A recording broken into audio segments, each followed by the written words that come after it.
Today on Doomed! The fall of the fascist coup in Bolivia. On today's show, reporter Ollie Vargas will join us live from Bolivia to take us through the election from earlier this month. We'll talk about Mas's big win and what's next for the country. Before we get to that, folks, you can support this show by subscribing to our YouTube channel at youtube.com/MattBinder, subscribing to the podcast at doomedpod.com, and also, if you can, patreon.com/MattBinder to help the show grow and subscribe with a monetarily monthly donation. Now, without any further ado, let me bring myself and my guest up on the feed here and invite, and welcome, I should say, journalist Ollie Vargas to the show. Ollie, thank you so much for joining me today. No, thank you so much for having me on and, helping to shine a light on what's going on here.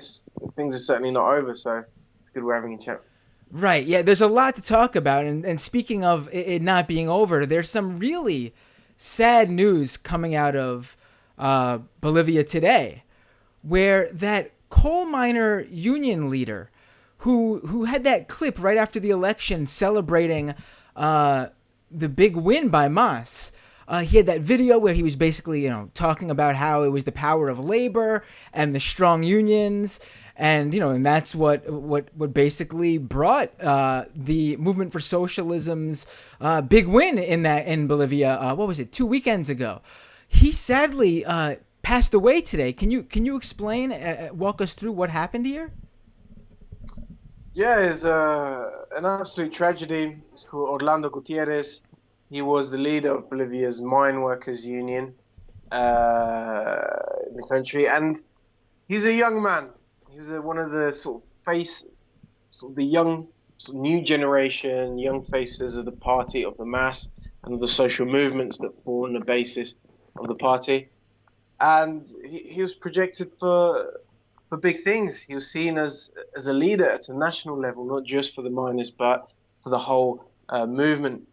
And he played a key role. His sort of charisma, the way throughout the whole year, not just during the elections, but throughout the whole year, when he led a number of social struggles, led this the popular uprising in early August, in which the whole country came out in a general strike. That was what actually secured the elections, and he was one of the main figures of that movement. So he's played an enormous role in helping bring Bolivia to the point where it's today, which is a country that has defeated the coup that took place last November.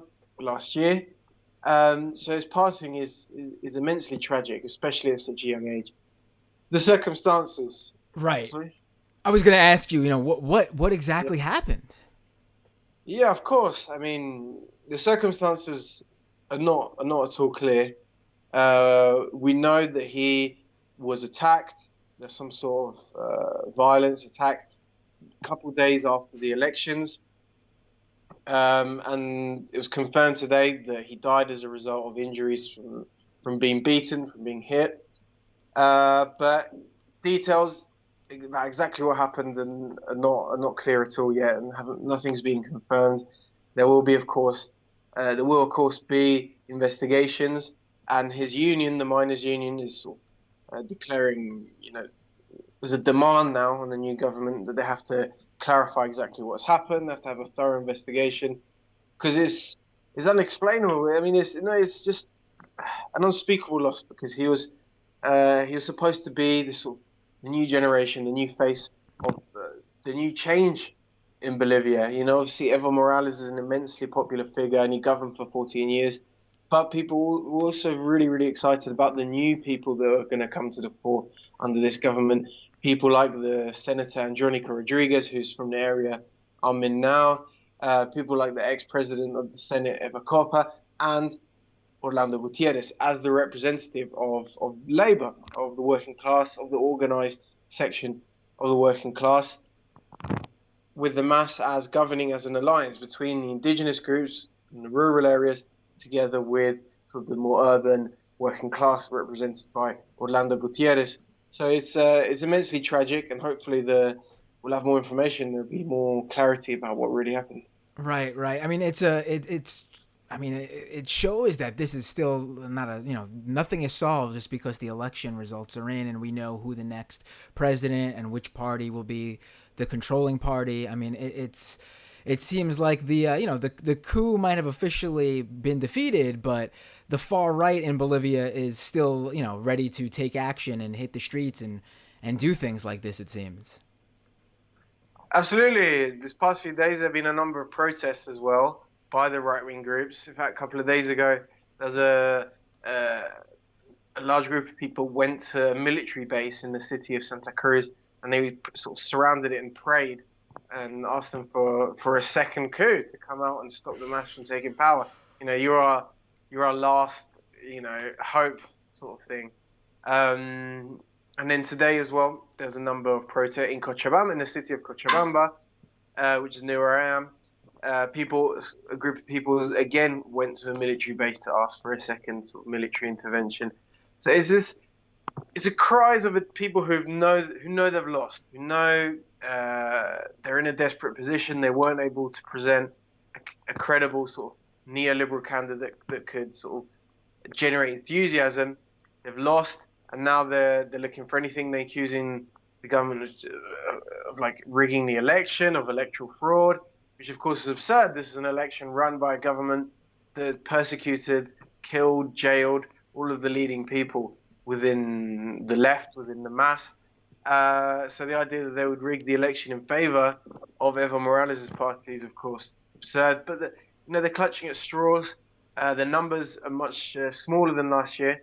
But of course, we have to keep an eye on the situation because that's how it started last year. Sort of small groups of extremists. It gradually grew with the support of the media. It managed to sort of build momentum slowly behind it to the point where it actually just destabilized the country and made governing impossible. Right. So, it's worrying. It's worrying that they're starting this before the government has even taken power. The mass doesn't take power till the 9th of November. To the 8th of November. So hopefully it can just stay at this sort of small to medium protests by small bands of extremists. But if it grows any larger, it'll be extremely worrying because that's what happened last year. Destabilization of the country. Then the military comes and says, well, there's chaos. To pacify the country, to bring order, we're going to have to step in and take control. Right, right. Now we on this show we spoke about what happened in Bolivia after last year's elections and the coup. But for new listeners and people just tuning in, I do want to rewind now after we spoke about the latest of what was going on, and sort of set the stage for what happened last October, right after there was an election in Bolivia. A scheduled election in Bolivia, unlike this year, a scheduled election in Bolivia, and incredibly popular president Morales gets reelected. And what happens? That's right. Evo Morales won the election in October last year with 47% of the vote, 10% more than his nearest rival. Which is a sort of neoliberal centrist candidate, Carlos Mesa. And in Bolivian sort of electoral law, you can win with 40% if it's with a margin of 10%. So he managed that. So it was very close if he would get to that 10%. And of course, this was the fourth electoral defeat for the right against Evo Morales, and they decided they didn't want to take it anymore. As soon as the victory was confirmed, they came out to the streets. Actually, no, that's wrong. While the vote counting was still going on, Carlos Mesa called his supporters out to the streets, and the night after the election, his supporters went in a number of areas. They actually burnt down the vote counting centers in 3 of the 9 departments of Bolivia. And others, there were protests as well. They didn't burn down those areas. But what followed after that was just a general destabilization of the country. Quite large protests broke out, which led, I think, to a number of international media outlets to sort of present this as like, the people are rising up against Evo Morales. But something we said at the time was that they're large protests, but what is the sort of socio-economic profile of the people at the protest? The protests were only taking place in the centers of sort of 4 or 5 of the biggest cities in the country, all of which was the sort of middle and upper class people participating. There's something you could tell just from a cursory look at the people who are there. They're not Right. the demographic that represent the majority of Bolivia, which is by majority is indigenous and working class. These were people who are coming out in, designer sunglasses, blonde hair, these sorts of things. So even just by something like that, you could tell who was out. And the protests were taking place in places like the south of La Paz, which is the wealthiest area of the city, the north of Cochabamba, the center of Santa Cruz. These are all the richest areas of the country. The protests never took place in the rural areas, which are indigenous, never took place in the working class areas of the big cities. So we knew the sorts of people who were coming out to protest, but for the first time since Evo Morales took power, those middle class groups were able to sort of unite together and organize and in large numbers. It was the first time in a very long time that they'd managed to do that.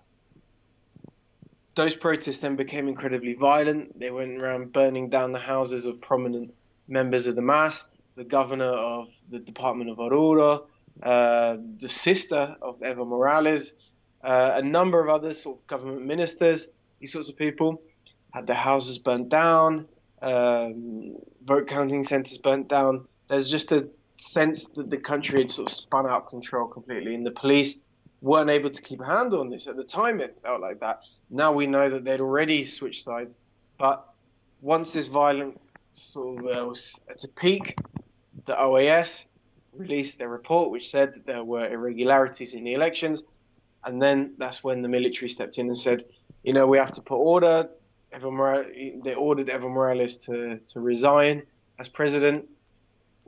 And that was the victory of the coup, Right. It was Could quite you? short. It's a whole period, sort of 21 days, 2 weeks, yeah. Right. Could you explain? Because that OAS, the Organization of American States report, that report was used to sort of legitimize the coup abroad, outside of Bolivia. Here in the U.S., I remember people who not exactly leftists and socialists here. They were on the side of Morales, but the more centrist and liberal types here were using that OAS report to say, oh no, look, the MAS cheated, Morales cheated. This is an illegitimate election.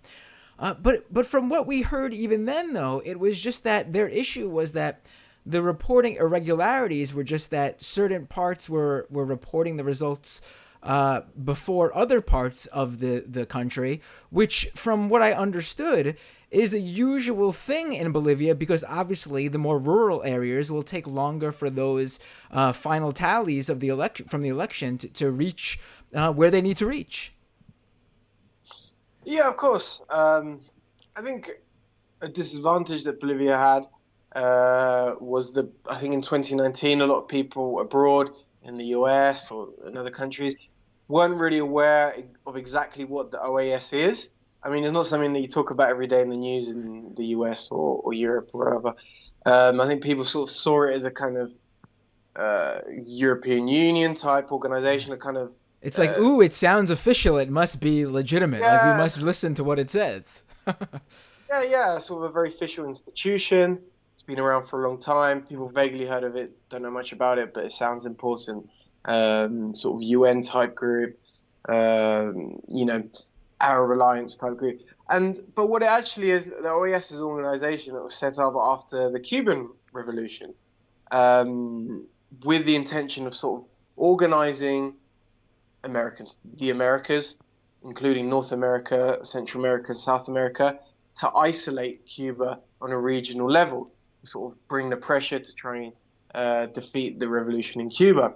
That's the origins of the organization. And since then, it's played a massively political, quite an activist role, especially in recent years in Venezuela, where they've been where they recognize the sort of self-declared guy, Juan Guaido, and even at one point promoting U.S. military intervention into Venezuela as a solution to the political conflict there. So they have quite an sort of extremist position within the region on the side of sort of U.S. foreign policy interest in Latin America. I think, as a point of people within the MAS, within Bolivia, as a point of self-criticism, certainly see themselves as somewhat naive for inviting the OAS to carry out an audit of the elections, to come, give them the importance that they were given at the time. There's certainly a level of naivety about that. But I think with the coup in Bolivia, people around the world, not just in Bolivia, but around the world, have become more aware about what this institution is, become aware about how it's a way for US and Canada to impose itself in Latin America. And since then, this past year, we've seen a number of studies, some even published in the Washington Post and New York Times. They've actually showed all of the flaws in the report that they published at the time. As you said, one of the things they pointed out was like, some areas are really late to be counted. Well, Bolivia is an enormous country in terms of landmass. There's a low population, but it's very large. It's got areas, deep in the Amazon, deep in the sort of the highlands in the Andes. Very, very hard to reach. Takes a very long time to transport things to the nearest city. And to transport the sort of physical votes to the departmental count, which was basically the nearest city. And all of these rural indigenous areas overwhelmingly support the MAS by about 80-90% in each of these sort of small towns, villages. And the OAS said, how can this be? These percentages are too high.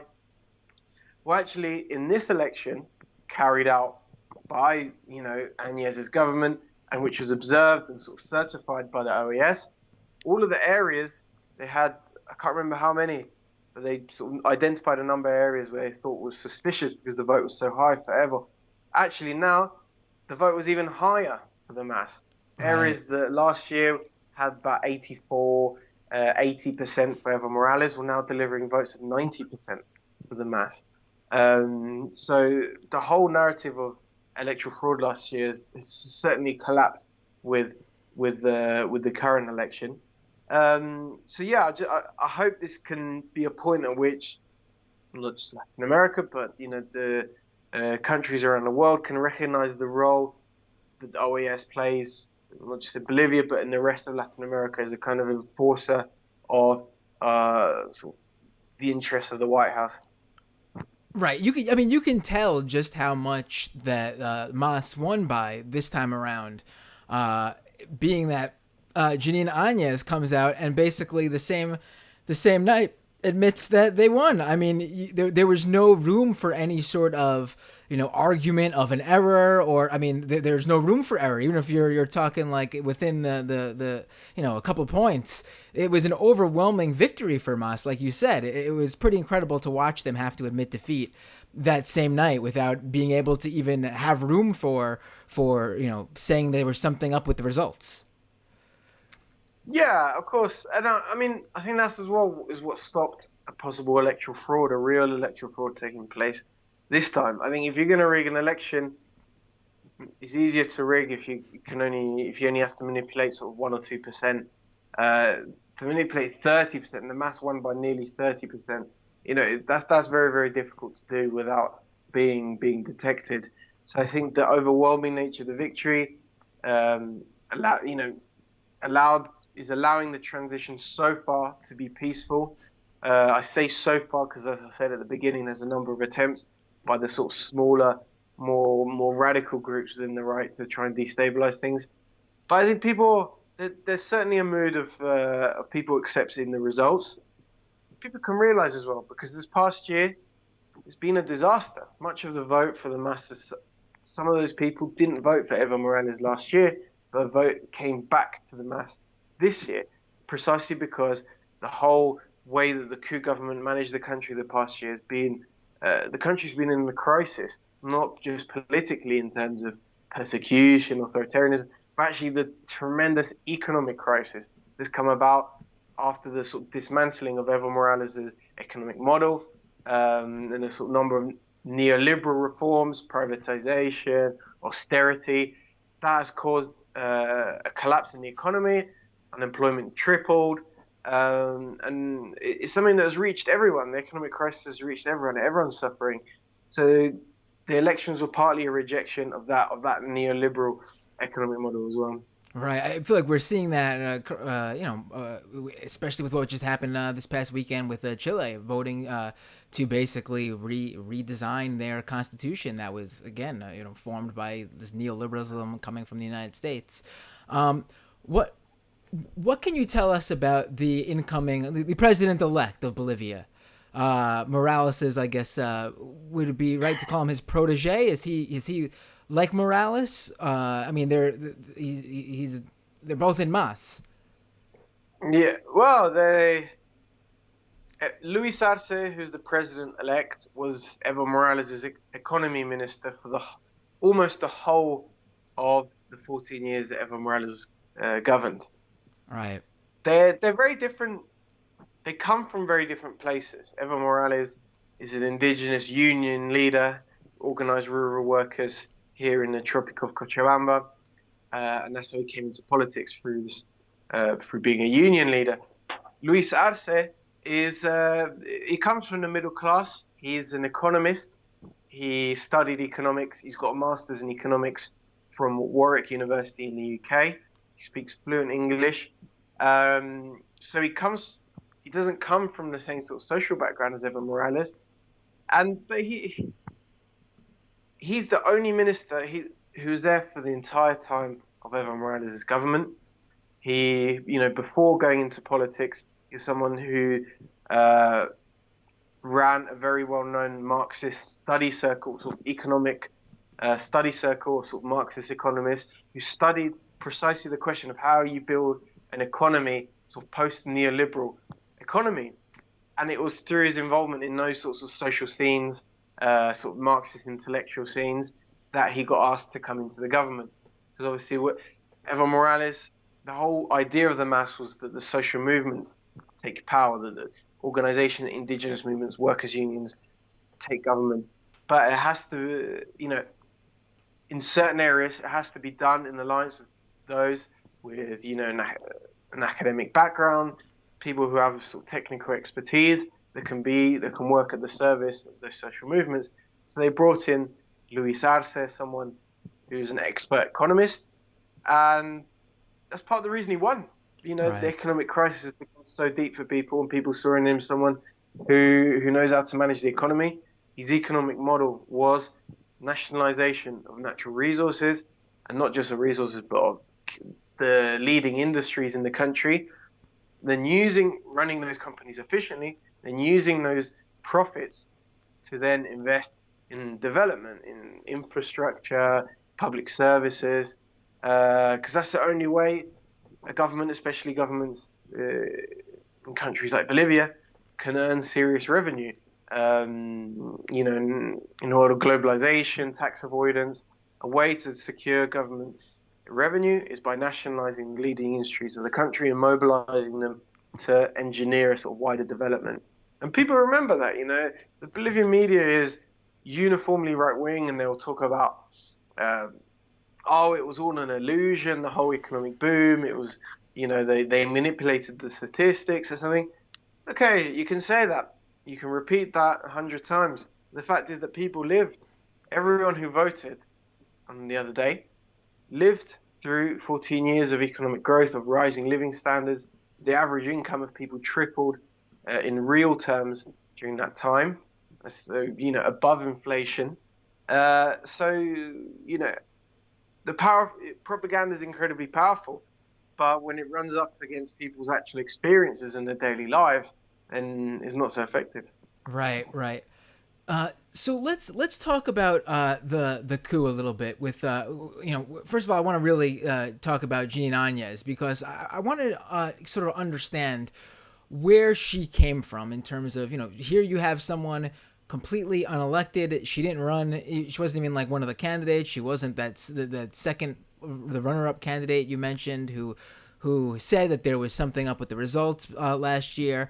I recall seeing her go up sort of when they took over the presidential palace, I guess, and she holds up that huge Bible. Is the right in Bolivia? I mean, I guess it's sort of like how it is here in the U.S. too. Is it completely entrenched in this sort of in Christianity, pretty much? Yeah, I think the question of religion is quite an interesting one in Bolivia. I think in the US, religious politics is something that's sort of purely the domain of the right. Whereas in Bolivia, I think certainly that brand of sort of colonial Catholicism is definitely very, very present on the right. But I think there's also in Bolivia there's other religions that come from the country's indigenous cultures, other beliefs, often that sit alongside Catholicism, often without.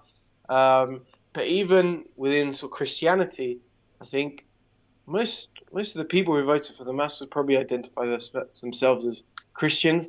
I remember on the campaign trail, we shot this sort of viral video. This guy who's selling sweets just turned up to one of the candidates we were following around, and he said, through God we're going to win. God is just, and He's going to take out these, evil coup plotters, and through the power of God we're going to win, and we're going to take back power, and the people will govern again.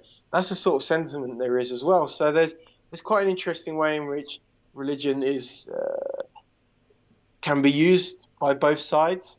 I think certainly within the left, especially in working class communities, indigenous areas, are seen as something,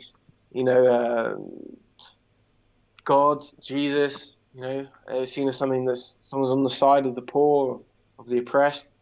But there is an incredibly strong tradition of colonialism, of Catholicism as a sort of colonial weapon, of course, dating back to the Spanish invasion of Latin America, but which still has a certain power today. And that was seen, obviously, the day, the first few days of the coup, and he's holding up the big Bible. Another coup leader, Fernando Camacho, talking about how Jesus has returned to the palace, and never again will Pachamama return. Pachamama is the sort of indigenous god of Mother Earth. And Right. for most Bolivians, that sort of Pachamama, God, the church, sit alongside each other in a kind of fusion. So for him to then go against, to sort of use Catholicism as a weapon against the country's indigenous traditions was seen as like something very extreme. And I think just disappointed a lot of people, made sort of Right. enraged a lot of people sort of inner beliefs. And so I think, yeah, the question of religion isn't something purely of the right. It's something that, depending on which socioeconomic class is talking about it, can vary widely. Right, right. I'm glad you brought up because from my read of it when I saw last year the whole stunt with the Bible, the very large Bible, the biggest Bible I think I've ever seen. Yeah, It seemed like it was basically just like an fu to the indigenous people of Bolivia, more so than because who took Christianity and Jesus out of the presidential palace? No one did that. It was just to like you no. said. Actually, Evo Morales created. When Evo Morales took power, he refounded the state. Before, Bolivia was the Republic of Bolivia. After Evo Morales took power, it became the plurinational state of Bolivia. And part of that was the state became secular. Oh, Before, good. the Okay. Republic was an officially Christian Catholic state. It didn't have any kind of theocratic laws or anything, but it was officially on the books as a Christian Catholic Oh. state. And Evo Morales created it as a secular state. Oh. Um, I didn't and know that. actually, Wow, that's very yeah, yeah. interesting. Yeah, I assumed it was a secular. Right. Okay. Wow. And the whole point of the Bible being in the presidential palace, that before, during the Republic of Bolivia, the Bible would be on this stand as you walk in, and Evo Morales took it out. Not as a disrespect to Christianity, but just say this is a country of, plural faiths, plural cultures. Um, and no one is dominant over the other. So the state is secular at an official level, and people can have their beliefs. So the whole act of putting the Bible back was very, very symbolic for the people of the old state, the colossal oligarchic state, who sort of, felt that their cultural symbols had been taken out by the new government. I didn't think I could like Morales any more than I already did, and you just you just threw me some new information that makes me even more in his favor. So you brought up Camacho, Luis Fernando Camacho, and on this show we talk a lot about we cover a lot of far right movements on this show, and Camacho, when I was covering the Bolivia coup last year, Camacho stood out to me because of it, just blatant, just overt. I mean, there's clips of him basically, doing the Nazi salute and goose stepping. It seems. I mean, this guy was, to me, from what the coverage I was reading online, it seemed like he was like the number two to Áñez. I mean, not to the government, the running of the government, but to the overall like coup, like the takeover of the country to rid Mas. He was a very integral part of that, it seems. Oh yeah, yeah. How did someone who is pushing like neo-Nazi who has a history of doing that, this he's a rich guy too, I think, like a multimillionaire neo-Nazi in Bolivia, where did he come from? Yeah, his role in the coup was that he mobilized the sort of violent section of the street protests. He was seen as the leader of that, not just in Santa Cruz, but sort of took leadership across the whole country. So certainly without him, there would have never been a coup. There'd never been the conditions in which the military could step in. He was very important in that. And he went into the presidential palace with Áñez. He was on the balcony with her on the first day. And he even got he himself wasn't in the government, but his allies went in as ministers to control some of the state companies. But then what we saw was a kind of split. He was seen as a kind of loose cannon.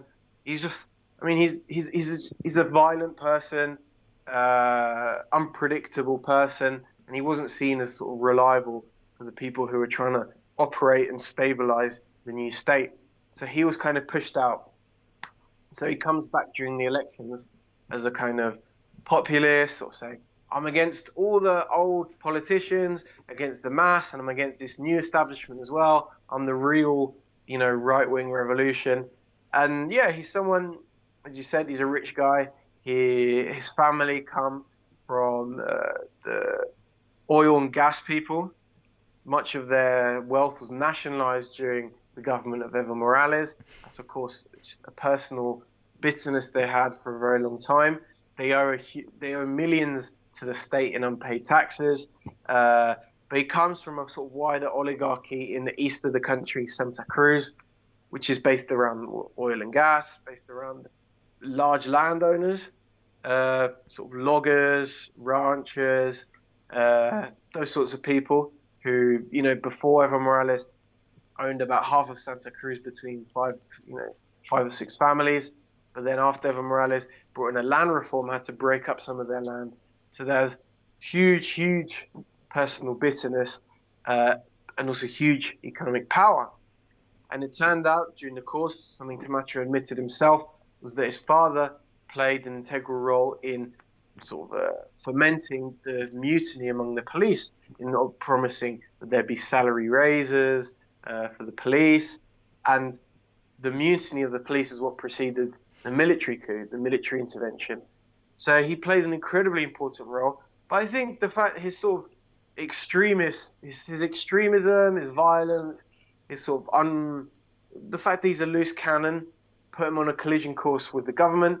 I think certainly for the United States, he's someone who, they used for a certain time, and then he became a kind of thug that went out of their control and actually ended up sabotaging their work. When Áñez took power, she brought in her personal secretary, a guy called Eric Ferronda, who had been an official at the U.S. Embassy in Bolivia for 25 years. He was the person that's supposed to create the new state, build it, in a professional way. And Camacho was someone that was sabotaging that because he was going around, with his racism, fomenting sort of violence throughout the chaos throughout the country on both sides of the sort of polarization. He was someone who's arrogant, who demanded too much, and so yeah, he went out and then he ended up in these elections splitting the right wing vote. So he certainly, in the long run, did them a huge amount of damage. But certainly last year, he was a central figure of the coup. Right, right. So I meant to ask you before when we were talking about Agnes, and I just thought of it again. I just want to make sure I get this. Why was Agnes chosen to be the interim president? Was there what was the play there in terms of why they had her take over instead of the guy who ran against Morales just what 20 some odd days before that, or who they ended up running against Arce in this year. What was it about Agnes? Yeah, it's quite interesting. Shortly after the coup, it was revealed how exactly she became president, and it was the day of the coup. She wasn't sworn in.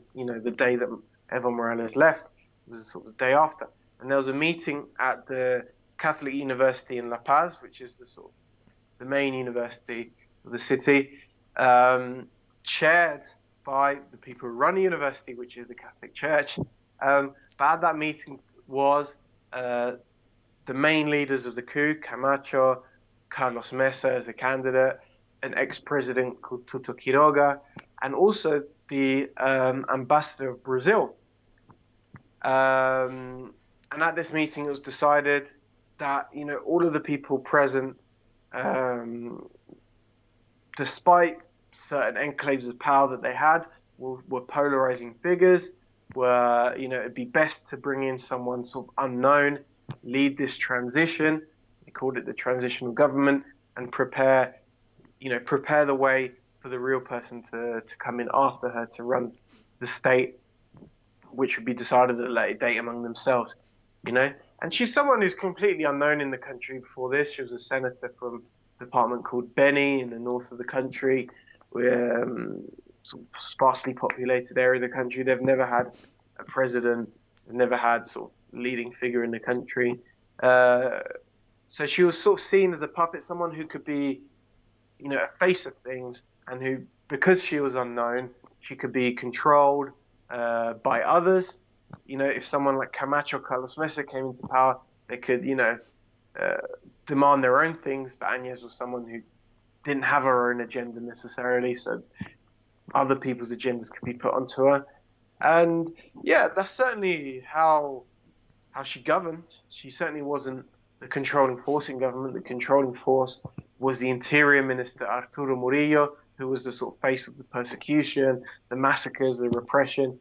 He's the person who really took control of the state this past year, and sort of, using Agnes as a kind of human shield to march forward. But yeah, that certainly fell apart. People could see quite clearly that she wasn't the person in charge, and yeah, now she's gone out disgraced. And when she first came to power, she claimed that, I'm just doing this for the transition, for our patriotic duty. I don't even want to do this. I'm just doing it for the country. I have no political ambitions. And then a few months later, these interest groups that found that she was a very amenable person, a very malleable person, put her up as a candidate. She declared a candidacy a couple of months after the coup, despite saying that she wouldn't. And that turned out to be a total disaster, because that was just when the economic crisis began starting. And yeah, when she pulled out a few weeks before the election, she was fourth in the polls with 9% approval ratings. and she pulled out too late. The ballot papers had already been printed, so although she pulled out formally, she was still on the ballot when I went to vote. She was there, her face was there. But if you voted for her, it'd be counted as a support ballot. But that's also something that caused confusion amongst people, and people quite didn't know what to think about the right, that they were so badly organized that there were two presidential candidates on the ballot paper who you couldn't actually vote for. If you did, then it'd be a sport ballot. The fact that they weren't able to organize themselves effectively to unite the vote in time was something that was quite absurd for a lot of people. Right, right. Now, going forward, what do you think the Mas? I feel like from what I've been reading, I feel like they're going to try to walk a line here in terms of what they do in terms of justice for what happened over the past year.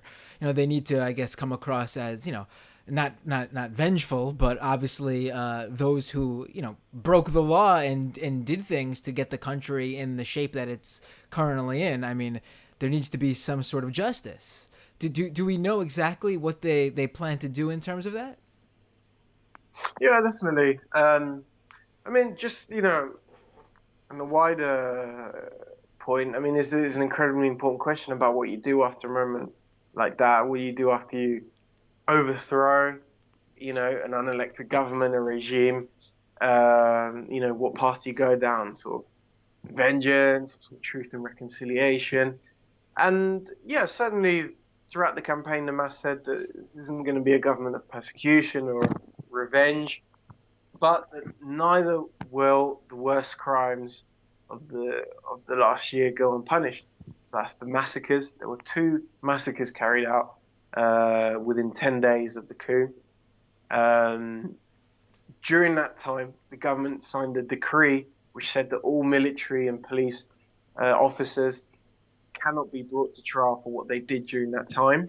So that was essentially that was signed before the massacres. So that was essentially a signal to the police and military that they can do whatever they want. They can kill with impunity. So now, what the Mas is proposing is that all of the ministers who signed that decree will have criminal charges brought against them. That's the leading ministers of the current government.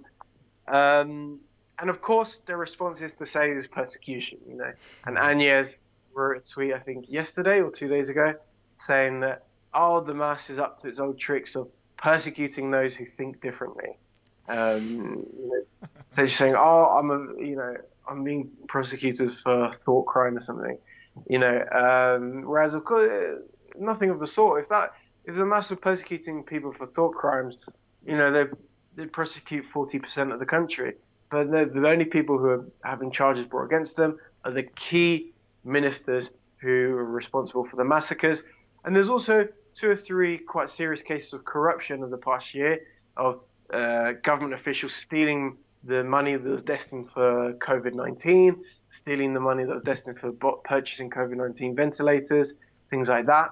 That's something that caused huge outrage a few months ago. So some of the people involved in that are having charges brought against them. But, I just hope that on an international level that, we don't go down this road of like Mike Pompeo talking about how, the socialist regime in Bolivia is cracking down on dissent and is, taking revenge or something. I think if we start to see some of that, then I hope people are aware of what exactly he's talking about. Right, right. Now, how many, when you talk about the victimization over there of the right in Bolivia, I mean, it seems like the international right has that in common altogether. It's just they're always out to portray themselves as the victims of even, you do something illegal and you get punished for it. All of a sudden, you thought wrong. I mean, just murdered someone. I guess it's a thought crime. But how many casualties are there in the wake of the coup now? Like, do we know a total number of how many people lost their lives because of this right-wing coup? Yeah, in the sort of conflicts just after the coup, 34 people were killed during that time. There are 2 massacres, and then 2 or 3 other incidents in where 1 or 2 people died in Yapacani, which is about 20 minutes from here. Pedregales in the south of La Paz. The 2 main massacres were in the city of El Alto, which is a sort of indigenous city that's next to La Paz, and in Sacaba, which is a sort of town, a small city right by here, where people from this region, the Tropic of Cochabamba, which is sort of the best organized social movements, which Evo Morales himself led before going into politics in this area, sort of rural workers.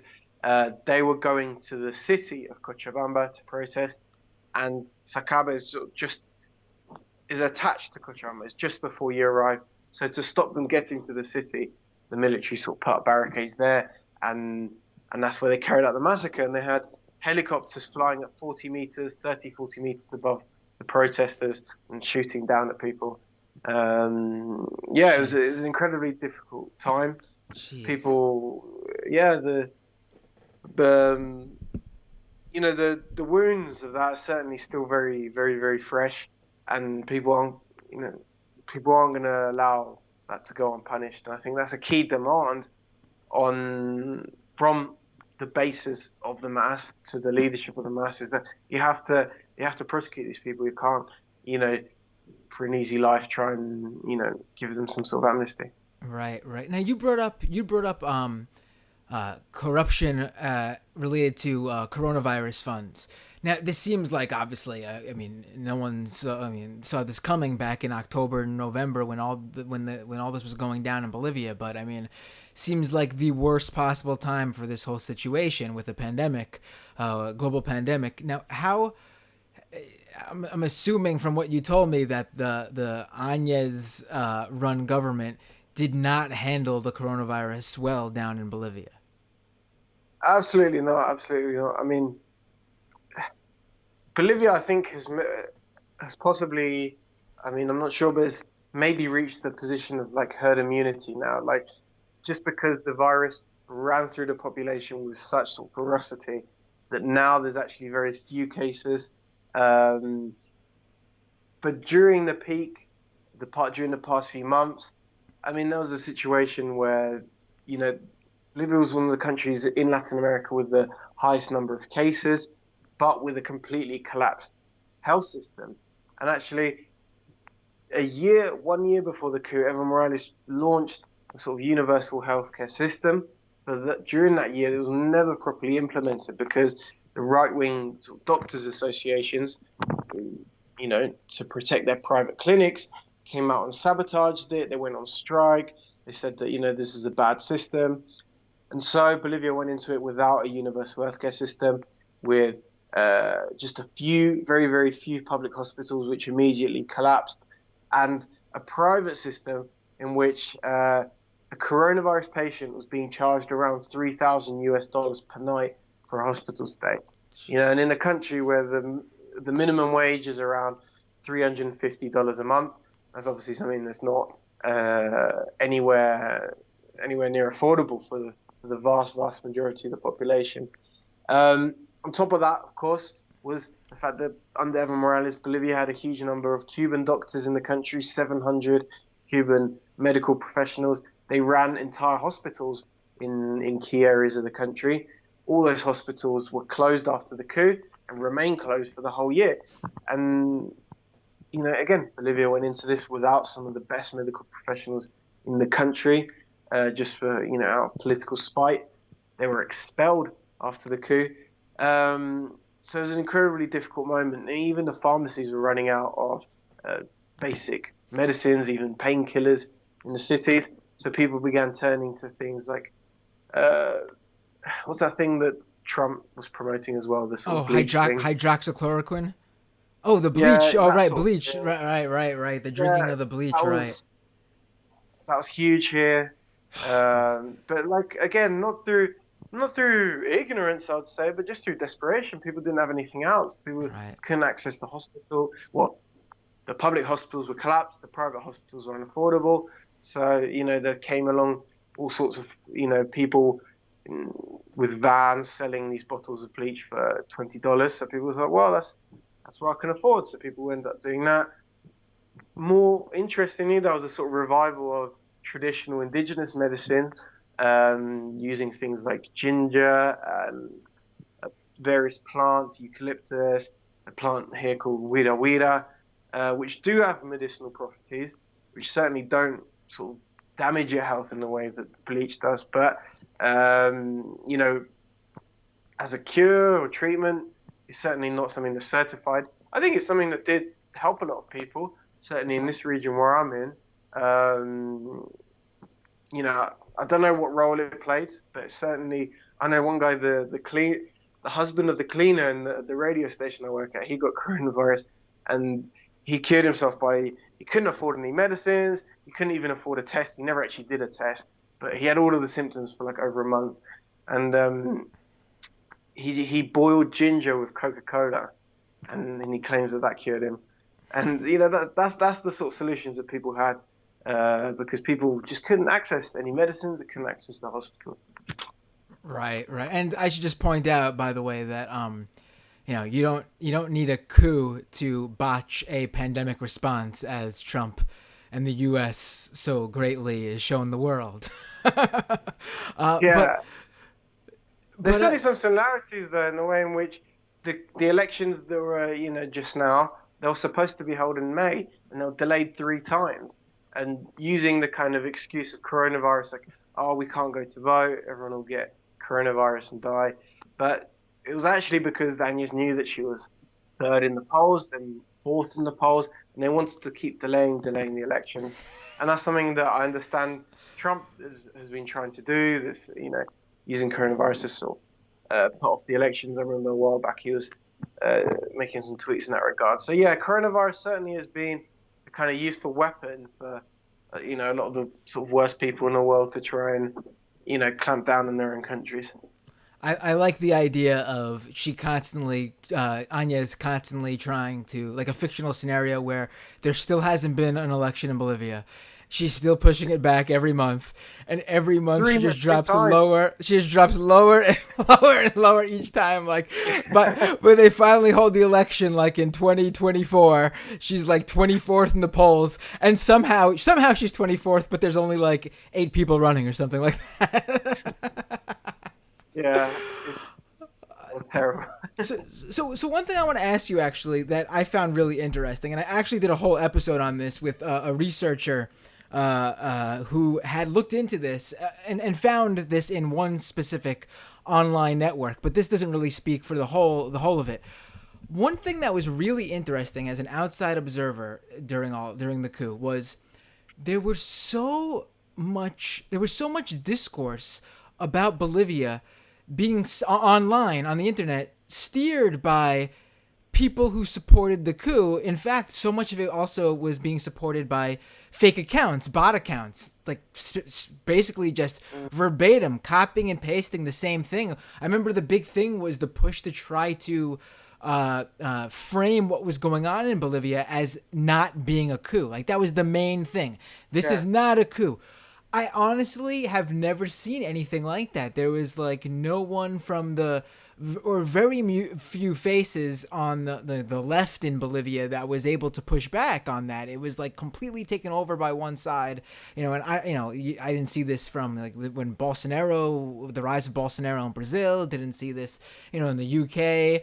I'm just going all over the world right now where there was all sorts of, the right taking power. What was it about Bolivia? Do we know where this sort of, I guess, like astroturfing almost? Where did this come from? Do we know? I mean, to give you a sense, the researcher I spoke to, he found a specific bot network that was actually being run by just a guy in the U.S. who was former military. He spoke to the guy and recently looked into the guy. Couldn't find any connections to any sort of organization. The guy said he just did it on his own time. But apparently this guy was running a pro-Bolivian coup bot network here in the U.S. Just basically pushed positive news about the coup. Do we know, has there been any sort of look into this on the Bolivian side of things? Do they know how prevalent this was in framing the coup to the rest of the world? Yeah, that was massive on Twitter, especially because most Bolivians are on Facebook only Facebook, and especially last year, there was very, very few Bolivians on Twitter, and suddenly there was this moment just after the coup when say someone like you in the US made a comment about Bolivia, and suddenly get basically almost ratioed by like all these accounts called like Carlos 12345 or something, saying with using the same hashtag, And yeah, later it was discovered that there was tens of thousands of fake accounts created. Yeah, I mean, and if you'd get these comments, and then you click on the profile, and it's literally created a day ago or like 2 days ago. Right. And yeah, it's revealed that there was tens of thousands of fake accounts created on Twitter. Um, that was at the time of the coup. Something more recently that came out about a month ago, I think, or a couple of months ago, was that there was a large Facebook operation run in a much more organized way by a private sort of political consulting company in the US called CLS Strategies, based in Manhattan. And they're running a number of quite large Facebook pages, Facebook groups supporting the coup, not just in Bolivia, actually, also in Venezuela and in Mexico. Actually, the majority of their work was in Venezuela and Mexico. Only a minority of it was in Bolivia. So yeah, there's been a huge social media operation. Yeah, there's it's very, very impressive. But yeah, I hope people don't forget about that. I think certainly with everything going on, that would be seen as the least of people's worries. But it's something that can be reactivated, right? If they did it once, they can reactivate the tools they use to do that again. So hopefully, if this sort of thing springs up again, or if maybe 6 months down the line, what we'll see is Bolivians with these same council, quote unquote Bolivians going on social media saying, oh, help us, help free us from, the socialist regime. Oh, please, Mr. Trump, or please, Mr. Biden, you need to come and help us. You know, we could see something like that, I guess, with the same networks being reactivated.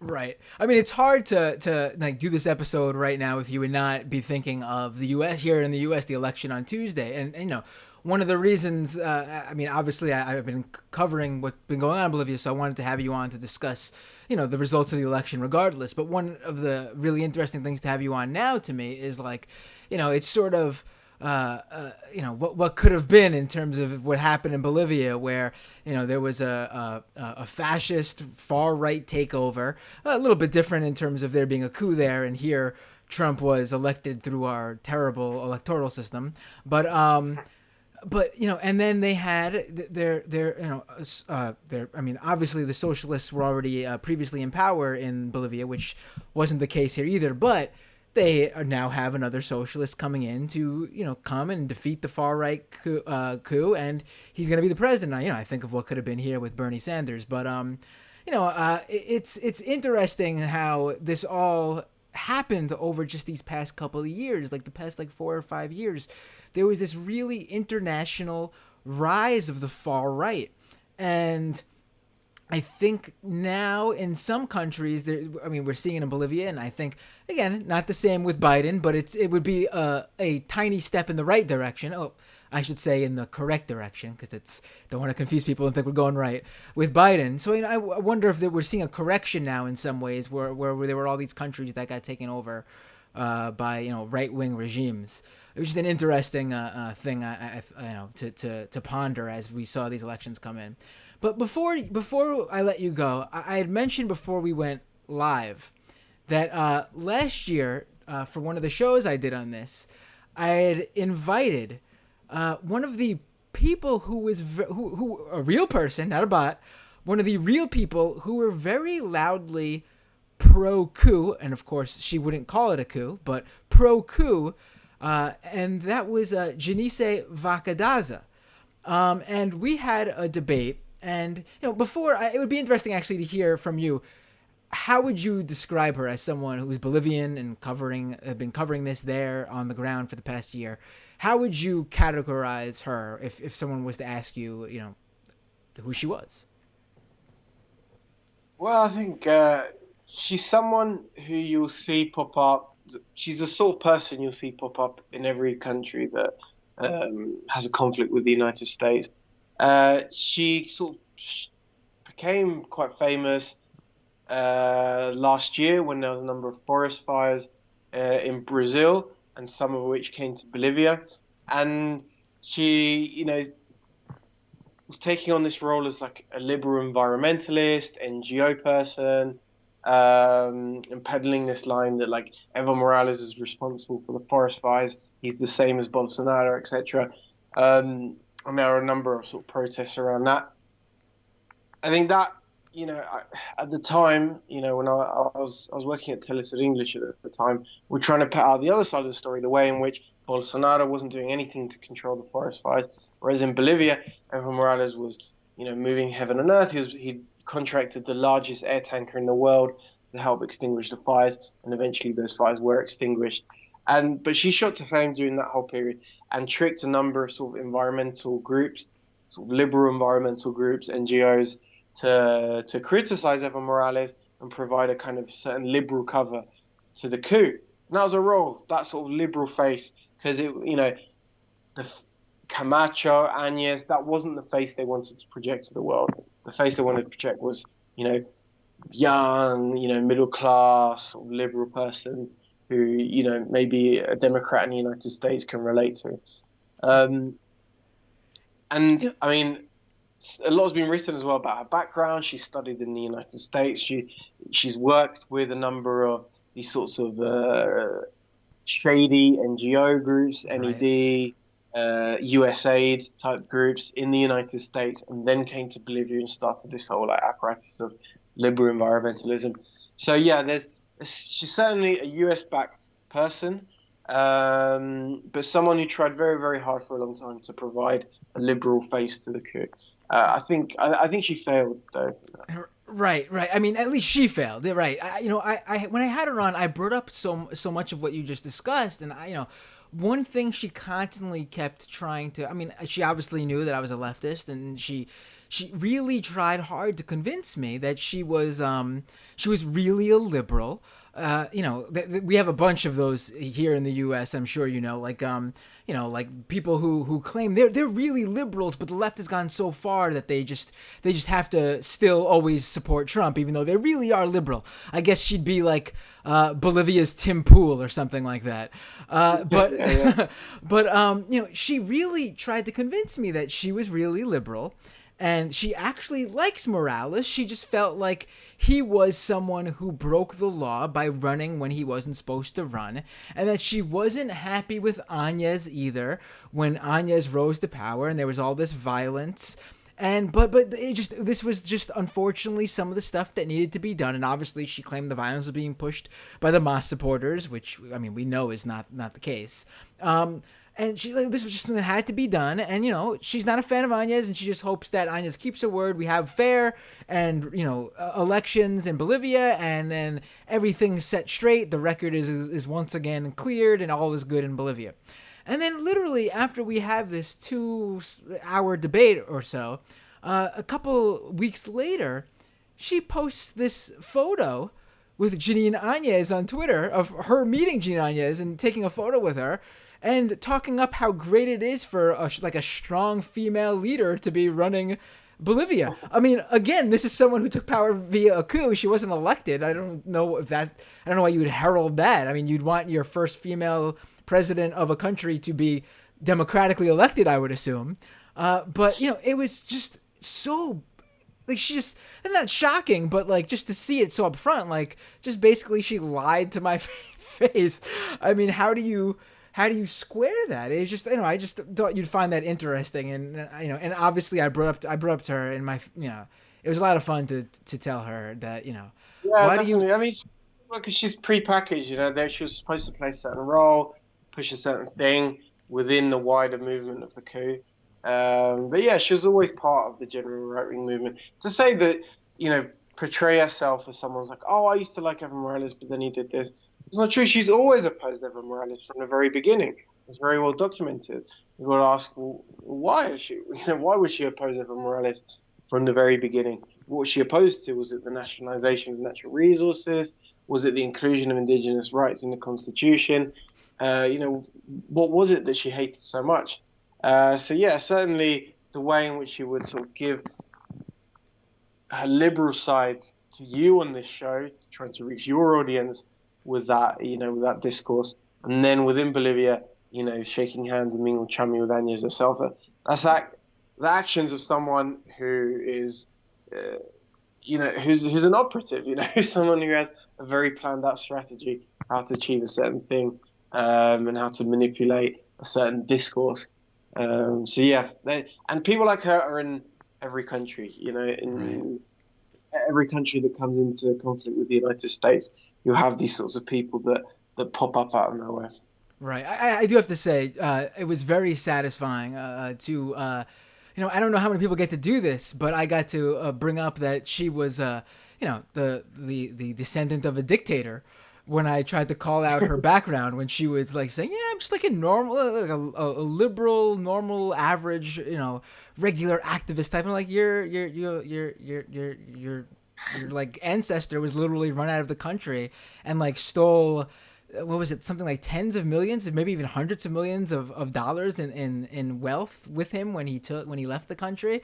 I don't know if that's the background of an average Bolivian, but very satisfying. I don't know how people get to call out and descendants of dictators to their face for it, but a lot of fun.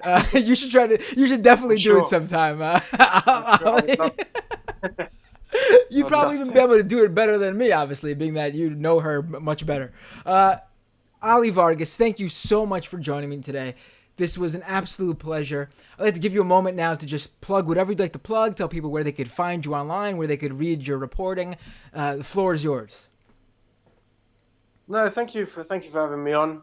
We hope the people don't forget about Bolivia. There's so much more to come. I think the way in which Bolivia will rebuild under a left-wing government, I think will be incredibly interesting and hopefully have a lot of lessons for other countries in the world about how you can build sort of post-neoliberal economies.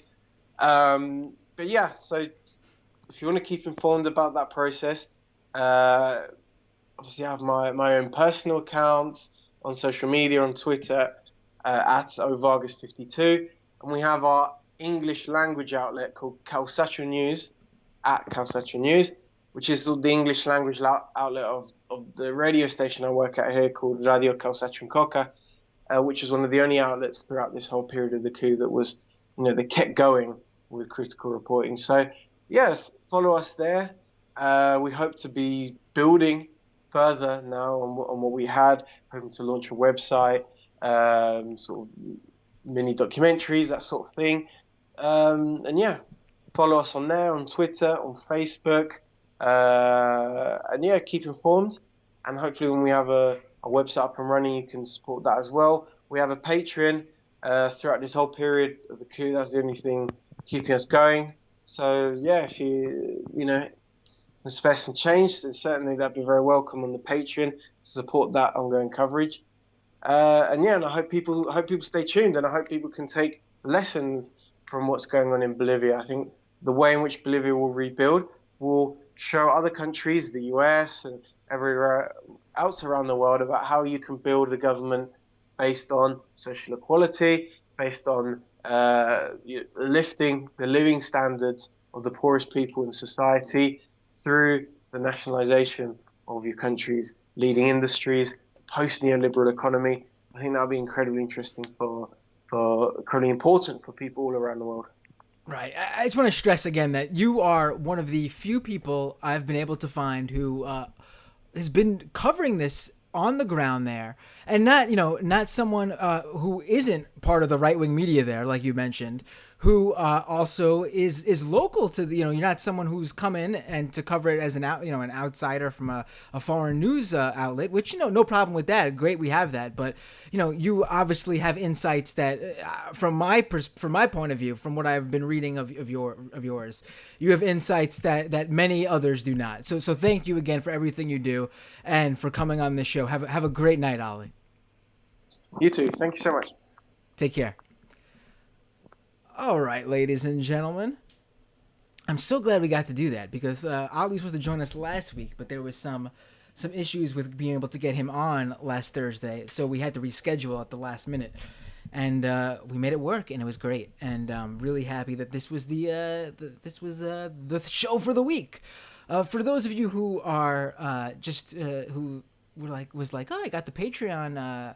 Mention really late there, and what happened, Matt? Well, this was sort of a last minute change of schedule. I've been doing the show Thursday nights for the past couple of months, but as I've told you guys on the Patreon half, and maybe this is news to free listeners, I will be my family is me and my partner and my kids. We are moving this week.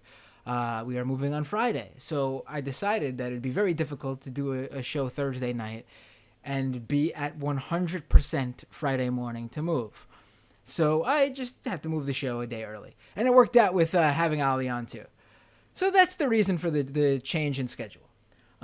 Folks, you can support this show by going to patreon.com/MattBinder. Every day we are moving a little bit closer actually to the goal. I've been very happy with the way things have been going. I told you about the dynamic where we get a bunch of patrons and then a completely separate bunch of patrons have to drop out later that week. And it's just like an ongoing, something like, 3 steps forward and 2.5 steps back every time. We're now at 3 steps forward and maybe 2 steps or 1.5 steps back. It still happens. So if you could support this show and help us grow, that would be absolutely great. Again, I know times are tough. Only do it if you absolutely can. Patreon.com/MattBinder. I will be planning, with the move, I'm going to have a chance to take this space I use and bring it into a new place and have everything set up from the beginning in a new way. And hopefully I can make this product even better when you guys see me next week. So support if you can. You could also support the show by going to youtube.com/MattBinder and clicking that subscribe button. That is free to do. If you haven't done that, I don't know what's taking you so long to do it. But youtube.com/MattBinder, subscribe. Also, doomedpod.com for the podcast version of the show. You could subscribe, click the links there to subscribe on iTunes, Google Play, wherever you listen to podcasts as well. That's doomedpod.com.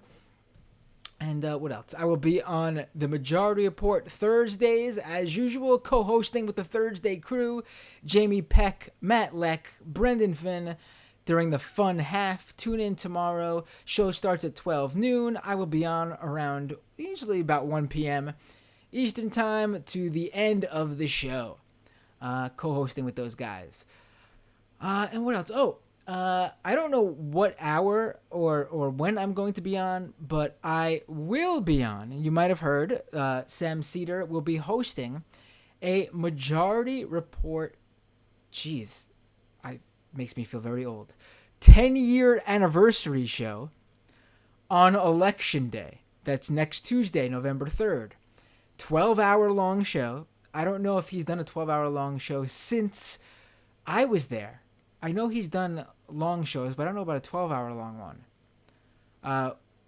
But we did a 12-hour long one for the 2-month anniversary of Occupy, and it coincided with the what was it? Something like, at that time, it was 2-year anniversary of the Majority Report.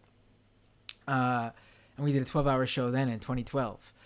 And it was like a day of Occupy action. All right, well, I'm getting off topic now. This Tuesday, November 3rd, noon Eastern time to midnight, Sam Cedar's holding a 12-hour Majority Report show. I've been asked to join for at least 30 minutes at some point in the day. At least. So I'll be on that. I'll let you guys know more details. Follow me wherever you are on social media. Twitter. Twitter is probably the best place, but also Instagram, Facebook. Just search Matt Binder or at Matt Binder. I'm there. And that's how you keep up to date with that. What else? Yeah, I think that's it. We're going to go to the Patreon half of the show now. Patreon.com/MattBinder once again. Otherwise, tomorrow on the Majority Report. Oh, one more thing. I'm thinking about this. I was planning on doing a Election Day live stream. But then, obviously, Sam had this 12-hour long plan. So this is what I'm thinking. His show ends at midnight. I'm thinking of doing a live stream of my own directly after Sam's stream ends at midnight. I don't know how long I would go. Could be an hour-long stream. Could be a 2-hour-long stream. I'm thinking maybe even a 3-hour-long stream. We'll see how it goes. Maybe even longer. Who knows? But I'm thinking next Tuesday, after the 12 hours Majority Report, if you're not knocked out on election day after all that, midnight I'll do a show. And I'm thinking it might be helpful and good, actually, because who knows how election night's going to be. That's only 9 p.m. Pacific time. We could have a whole night ahead of us still at that point. So I think that could be fun. What do you guys think? We should do it, shouldn't we? And I could try to siphon people off of the Majority Report stream as they're ending their show. Think that'll work well, won't it? All right, guys. I'll let you know. Thank you so much for tuning in tonight. Stay tuned. A lot of content coming up on Majority Report tomorrow. I'm on the Majority Report Election Day Marathon on Tuesday. And then Doomed probably will be having a show on directly after that on Election Day as well. Take care, everyone, and see you all next time on Doomed.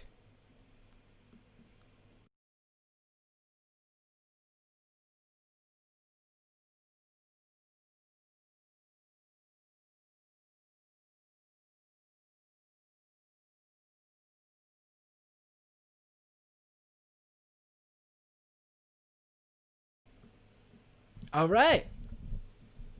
We are back. This is the fun. No, this is not the fun half. That's trademarked by the Majority Report. This is the patron-only half of the show. I need to think of some fun themed name for this half of the show for patrons, don't I? So let's get right to it. No, let me drop this. I should have dropped it earlier, but I forgot one thing. Super Chats. You can drop a super chat, youtube.com/Matt Binder. And I will read your questions, especially in the super chat. But this is a non-super chat question I saw that I want to get to because I thought it was funny. Because I'll tell you in a second. I'll answer it. So Chris in the YouTube live stream chat says, will Matt be kicked off the Thursday fun half?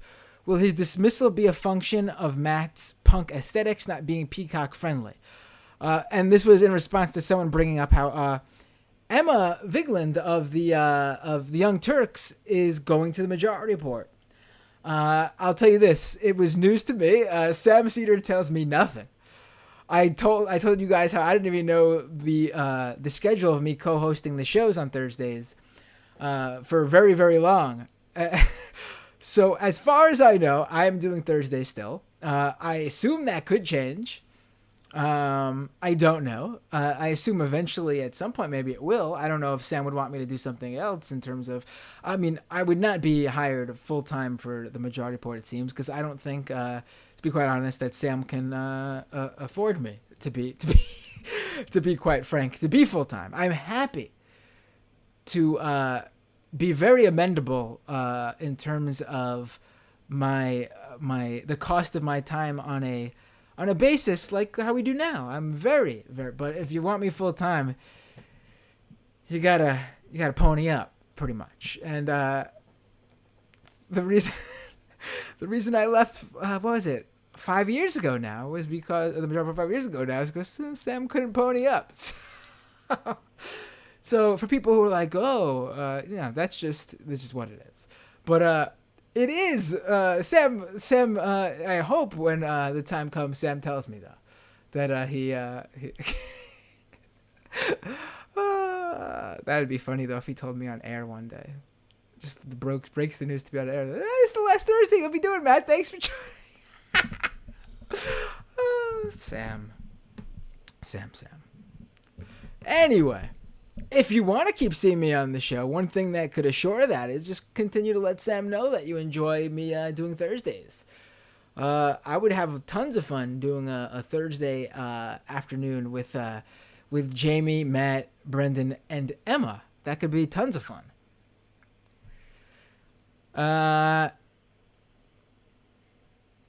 Let's go to the questions of the super chat questions. Questions of the super chat questions. Mariah says, "Get that money, Maddie B." Right. I mean, Listen, I got 2 kids. Heath Slater, a WWE wrestler, had a shirt for a while. As to why he needed a job. That was his gimmick. Was because I got 5 kids. I got 2 kids, and I've given. Honestly, my entire career has been for the cause, as you can say. Bringing up my punk aesthetic. I've never sold out. I've worked solely. In fact, this is. Let me run through. I've worked for startups. Worked for Sam for 5 years. Worked for a political startup that was pushing, a left, at the very least left leaning, but surely a left wing. My stuff was definitely left wing. I was working with 2 of the Chapo guys, 2 of the Go Off King guys. It was very left wing thing when we had going at Cafe when we were there before it became like a neo-lib podcast. But we were out of there before that. I worked for, and where I work now is actually the first time I worked for a major company because Mashable got purchased by, everyone knows this. This happened a while ago now. Mashable got acquired by Ziff Davis. But the thing here is that I haven't had to change anything. Mashable hired me knowing what I did, and they have me doing that. In fact, they want me. They want me to do what I do best. So it's been perfect. I've never had to sell out. I literally cover online misinformation and how the big tech companies are dealing with the political realm. It's a great fit. So yeah, I've never had to sell out. Nor will I ever. I'll guarantee it. I won't sell out, guys. So let's hell, one way you could assure I never sell out is if you all, this is already the patron half, but if everyone was a patron, remained a patron, and we got about 1,000 more patrons, literally, I think like 1,200 patrons total would probably be enough for me to be like, this is it. I'm moving to a daily show or daily videos, while continuing to do a weekly live stream or bi-weekly live stream, whatever the situation is. But my point is, with like 1,200 patrons, I'm pretty sure that would be able to get me over. And with, all the other side things I do, that all combined would be able to get me over the hump to do this daily. But we're far from that right now. But to give you guys a sort of understanding, I would totally do it if it was there, if the opportunity was there. But we'll get there when we get there, right? Champagne Kami with the super chat. Matt, why do you think goths are not nearly as cool as punk rockers? There are no wrong answers. Okay, for people who don't know, there was a little debate last week on the fun half of the Majority Report. Matt Leck was missing, so Jamie and I had free reign. We basically get free reign anyway, but I'm sure Matt Leck would have, moved on from this topic much earlier. But me and Jamie had a little debate about punks versus goths. And first I should say that, I don't know if people understood, but I like to feud with my co-host on the Majority Report. I don't know if you guys know this. You should know this from my time working with Michael. But me and Michael had a feud on the show. And it was completely for the show, I should add. Because I thought it was fun. I thought it was a fun dynamic there. And Sam would take part in that feud, as you guys heard when we reminisced on the good times of us basically giving Michael a lot of shit. And...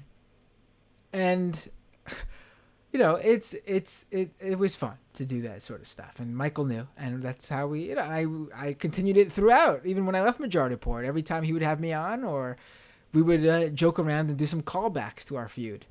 I'd be silly with him on Twitter at times, So that's basically what that was with Jamie last week. Jamie's great.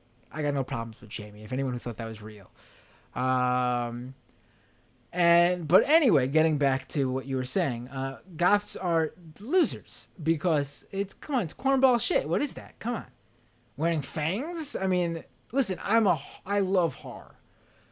there's if I was to describe myself in a few ways, to just basically give you just a few words to give you like an overwhelming, like an overview of who Matt Binder is as a person, just based on like likes, things that I'm into, it would be politics, punk rock, pro wrestling, and horror. Those are the four things that define me, I would say. I've gone through other stages in terms of like video games and comic books and but I would say those four things have been the staple throughout. I've never gone through, stages of they've always been into horror, politics, punk, and pro wrestling. I love the horror aesthetics, but the whole and let me be. This is a conversation that went on to Twitter a couple days after too. When I think of goth music, I'm usually not thinking of the early goth stuff, like The Cure. What I'm thinking of is the more modern goth movement, where it's just like, goth clubbing, like the goth club movement, like the rise of industrial music. I can never get into that stuff. And I don't think it's bad music. I mean, I'm not someone who's like, oh, that music, I hate rap, I hate country. I think all music, if it's a good song, it's a good song. But generally, I'm not a big fan of industrial music. That's just my personal taste. And so that's usually what I associate with modern goth. And, to wear the trench coats and that stuff and dress up as a vampire, it's, to me, corny. Maybe I'd think differently if they dressed up like zombies to go clubbing. That'd be pretty cool. But I'm also, I'm not a big fan of vampires in general. I've always thought the whole, especially the whole like romantic vampire stuff, like with Dracula, and then the new age vampire stuff, like that usually is vampires in goth clubs. I think that stuff is really corny too. I'm just never a fan. Horror, I like cult stuff. I'm a big zombie aficionado. That's my main thing. I like cult horror, infections, pandemics, slashers, weird out there horror, B-movie horror. The vampire stuff is always just because he's a monster. Dracula and vampire. 30 Days of Night to me is a great vampire movie. But again, that's like you throw vampires in a zombie scenario pretty much. That's how I look at that movie. So yeah, that's my thing with goths. But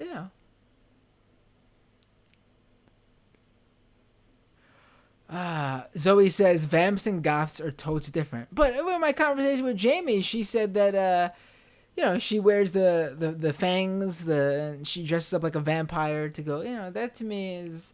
Listen, you do what makes you happy. I'm not telling you anyone they shouldn't do it. If you're a goth and you love it, good for you. I'm just saying, for me, that's why I like punk rock better than goths. But if anyone was to bully you goths, like if like a jock or some like preppy or some like rich kids were bothering you, I would stand in solidarity with you guys 100%. Because when it comes down to it, there's like alt subculture solidarity all around. But my broader point is goths have always sort of been like the not welcomed alternative subculture. I mean, I have been in the punk scene for like a decade now. More than a decade, actually. And when I mean the punk scene, I mean I've played in punk bands. I've played at CBGBs. I booked music in the New York punk scene. Like I literally would book venues and put together shows. And I would, for a while actually, I was in the early 2000s. I was basically running one of the few all ages venues in Manhattan. There was like no all ages shows there, and when I mean running, I mean there was a venue, a bar with a stage, and I convinced them to do all ages shows when all these other Manhattan venues were basically either really big, like Irving Plaza, who basically would just do big bands. Or were like, the Knitting Factory or CBs where you had to be 16, 17, 18 or older. I was like, yeah, come on. I convinced these guys to let in all ages. And this was, when you're 18, 19, you understand. I mean, I still understand how important it is as someone who was in a band when I was like 15, 14, 15, and understand how important that is for people and kids in high school, the punk scene. So I am entrenched in the punk scene. Obviously, as I got older, I wasn't so involved in the scene itself, although I still listen to the music and know the new bands and things like that. But, going to shows, punk, hardcore, ska, emo even, pop punk, screamo, the sort of metalcore scene, you can go on to bills. I mean, you could go to shows with bills, I should say, that had bands of all those genres on the same lineup. Rarely, if ever, would there be a band that considered themselves goth or industrial on those lineups, along with those punk, ska, hardcore bands.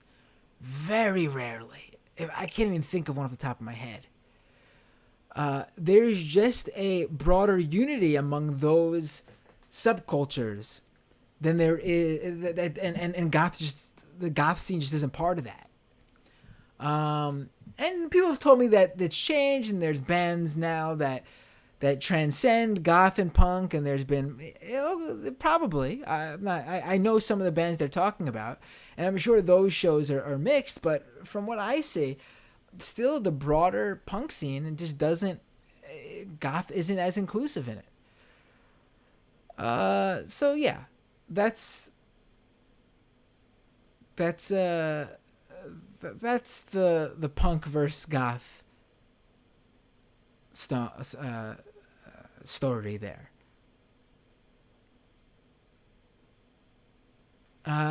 Champagne Economy says, LMAO, the not welcomed alt culture. Wow, Matt just keeps getting more savage. I mean, it's just true. It's just true. The goth scene just doesn't overlap as much with punk, hardcore, and ska. I mean, you can. I mean, a lot of these bands too talk about influences. You'll hear hardcore bands say they were influenced by punk bands. Ska bands influence punk bands. Metalcore bands saying they get influenced by New York, like the old school New York hardcore and the '80s youth crew scenes. Thrash music, the thrash scene. Always says, always takes the influence from punk and metal. A lot of early emo bands, like legit emo, like Rites of Spring, Texas Is the Reason. They clearly, take a lot of influence from the punk scene. You have, who else? Obviously pop punk, like, and when I say pop punk, and there's overlap too with the more mainstream type pop punk, like Blink-182 and Newfound Glory, and that type of pop punk. But when I talk about pop punk, I'm thinking of the Descendants, Dillinger 4, clearly influenced by punk and early hardcore. No, that's what I'm talking about, and there's a lot of overlap there. I don't consider that the more pop radio friendly stuff that calls itself pop punk. I mean, I think Blink-182 has way more in common with punk rock than some of those like boy bands with guitars that get play. What are some of those bands I'm thinking of? Like All Time Low and those type of groups. The Early November.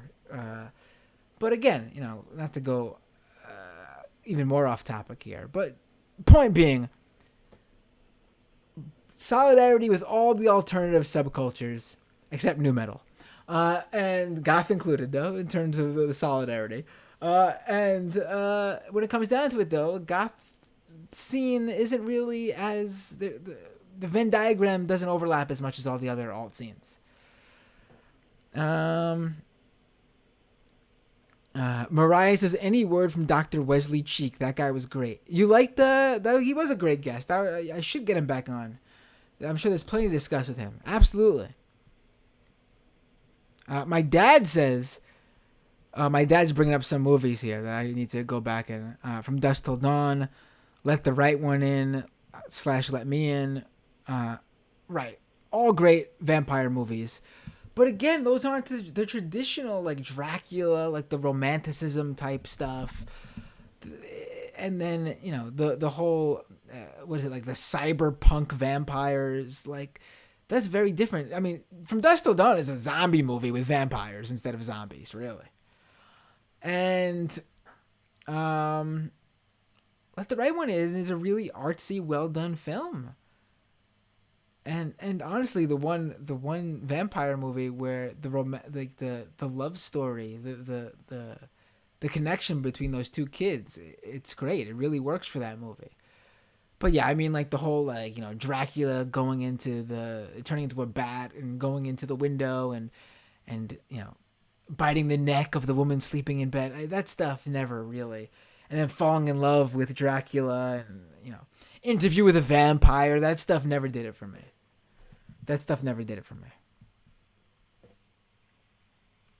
Zoe says skinheads go to the London punk scene. Right. Oi. The whole mod movement. I mean, that stuff it all overlaps. Punk equals DIY to me, says G935. Let's also add this as an addendum. When I was talking with Jamie, I was talking about the scenes itself. There's a lot of things that are punk that aren't necessarily like entrenched in the punk scene. You could be to me that group 100 Gex is punk as hell. I mean, also you can tell there's a lot of influence from them from punk and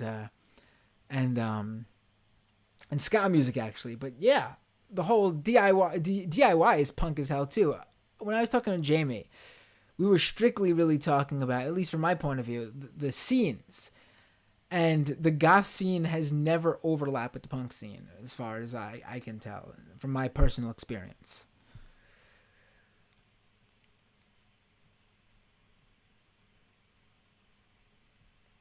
Chris says, I was in an OC punk band in the 90s. The community was awesome, but looking back, I view the words in the songs as being incredibly cheesy. Well, I was in a political punk band. So we were, when I was playing punk, all my friends were doing songs about girls, and I was like, well, I had lots of different groups of friends, but the ones I went to school with, not the ones I hung out with on the weekends, the ones I went to school with were doing, the pop punk stuff, and I was like the one person in the group in a punk band with the kids I was hanging out with the weekends, and as you guys know, I went to private school, or the Catholic school, and so those kids were all playing pop punk and singing about girls. And my public school friends that I hung out with on the weekends, I was in a band with them, and they were doing the politics stuff. I played you guys one of my band songs on here. Some of the Iraq War.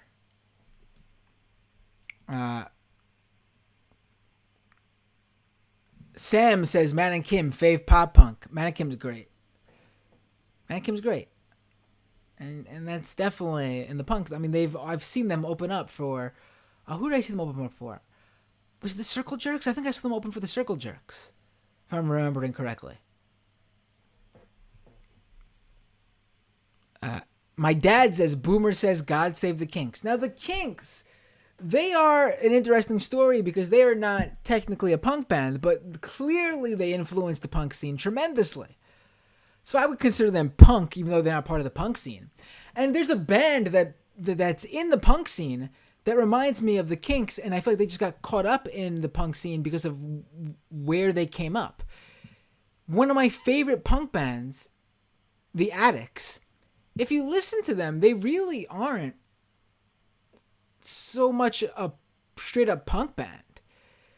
A lot of what they play, is in line with the Kinks music, just like 70s,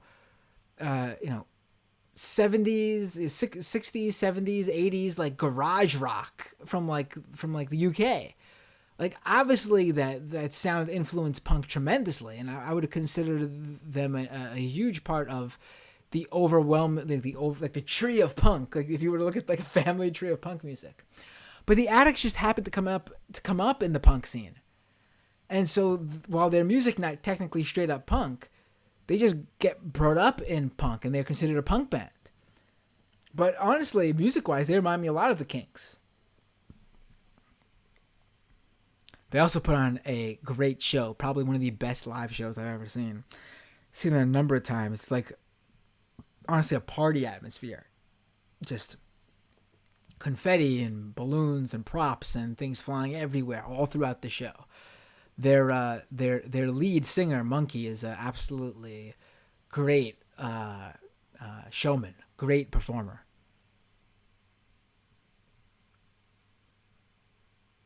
Obero says glam rock. Now, glam rock's interesting because to me there is overlap there, but it depends on the band. Like glam rock could be considered a lot of like New York Dolls glam rock. You could consider them. But also people consider glam rock influences with a lot of those 80s radio metal stuff, and that's not punk at all, really. So there's some overlap with glam. It really depends.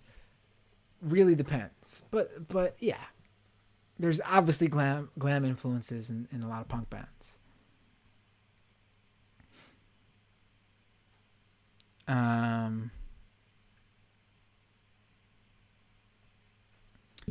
Someone mentioned, where did I see this?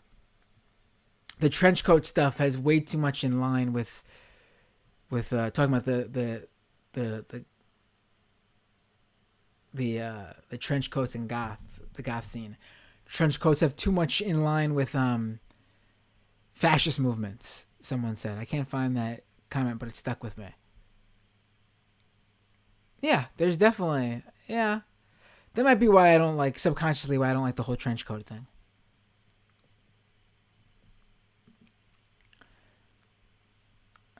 Renee, I'm not ignoring you. I promise. I'm getting to your stuff last. So if you want to send anything else in, I'll get to it. I promise. Brad with a blank super chat. Thank you so much, buddy. Mariah says, "What's your connection to Peru? Why did you go there?" Well, my partner is Peruvian. She was born there. And we decided to visit her family. And I had never, back in 2015, I think it was. And I had never left the country, actually. Not much of a traveler. I honestly not a big fan of traveling. And in fact, I had not even been to many U.S. states before I met her. And then she sort of forced my hand to visit various places. So in 2015, we went to Peru to visit her family. And so that's my Peruvian connection. So my kids are Peruvian. So I am, Peru will always be my, the one, as someone who is a mutt and born in the United States. And my parents never really were, had any real strong, ties to their ethnicity or nationality. Like my mom is full-blooded Italian, but my grandma was much more Italian than my mom in terms of taking part in the Italian culture. So I never really had any real connection to the Italian side of me. My dad is my dad is half English, as in British, and half Prussian. The Prussia, the country, because his dad was born in Prussia when Prussia was a country. And his side of the family is Ashkenazi Jewish. And honestly, I've always probably in terms of everything I've always identified more as Jewish than anything. Because growing up, I would tell people I was half Italian and half Jewish. And so, but obviously I was baptized and because my mom's Catholic and I was raised Catholic, but also while celebrating my dad's side of the family, when it came to Jewish holidays, Hanukkah, I remember my dad, lighting lights for Rosh Hashanah and Yom Kippur for his parents. I think I'm remembering correctly which holidays do which. Uh, so and then as I got older, though, I no longer identified as Jewish simply because of the the question of I'm not Jewish religiously. I wasn't have a bar mitzvah or anything like that. Um, you know, but ethnicity wise, I am Ashkenazi Jew. And so I have no connection to anything. That's why I think I could. That's why I think I'm always like, why do white supremacists want to, love, proud to be white? There is no white culture. If you want to be proud to be German, proud to be British, proud to be Irish, proud to be Polish, proud to be, proud to be French, proud to be Spanish, proud to be Portuguese, proud to be Norwegian, proud to be Swedish, whatever. That's where your pride is. If you're white, there is no white pride in terms of because there's no white culture.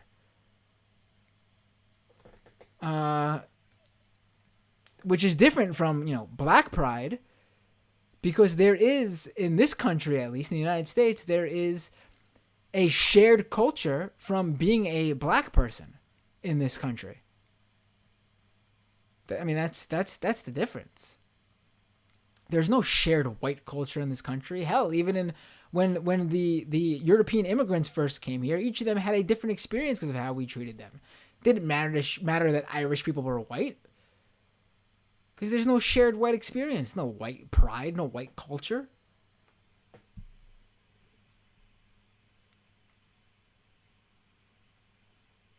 Umar says, didn't white Americans develop a white American culture?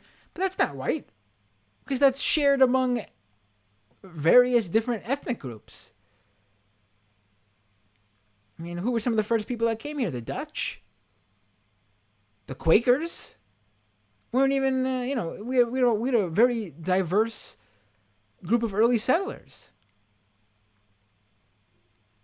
There's no way you can say that all these white people had a shared experience and there's some sort of white culture. If you're white, you take pride in your ethnicity, your nationality, not in the color of your skin. I don't have any. I mean, I was born here. Like I said, I'm white because English, Prussian, and Italian are not considered. It's white. It's Caucasian, and you're white. I'm white. White supremacists will have an issue with my Jewish background and say I'm not white, but that's another story. But I'm white, and I have no shared. I have no white pride. What is white culture? I mean, there's like Americana, but I don't consider that white.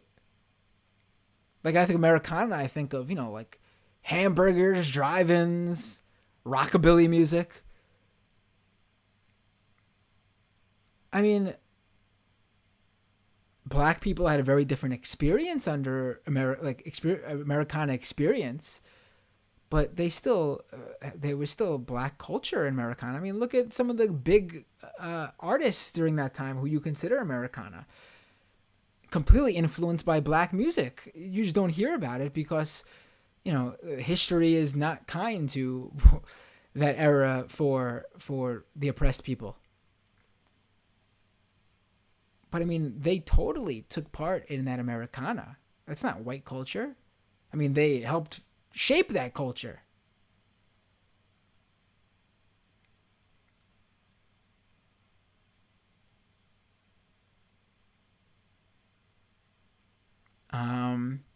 Umar says NASCAR is white. Well, yeah, I guess you can say NASCAR is white. Peasant Chick says, so glad you're probably not leaving MR. Well, I don't know. Sam hasn't told me. We all know Sam's got a really bad... I have not been told anything. I'm doing the show tomorrow. Who knows going forward? But again, I always urge that if you like what you hear with me on MR, you should let Sam know. Not, he hasn't told me anything, so, you could just let him know via IMs or emails or whatever that, hey, love to see Matt with Emma on Thursdays. But he hasn't told me anything, so who knows?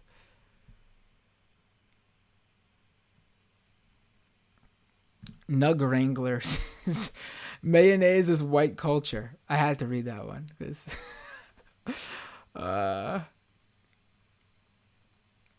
also I like the way you handle calls in MR better than the other co-hosts. Why, thank you.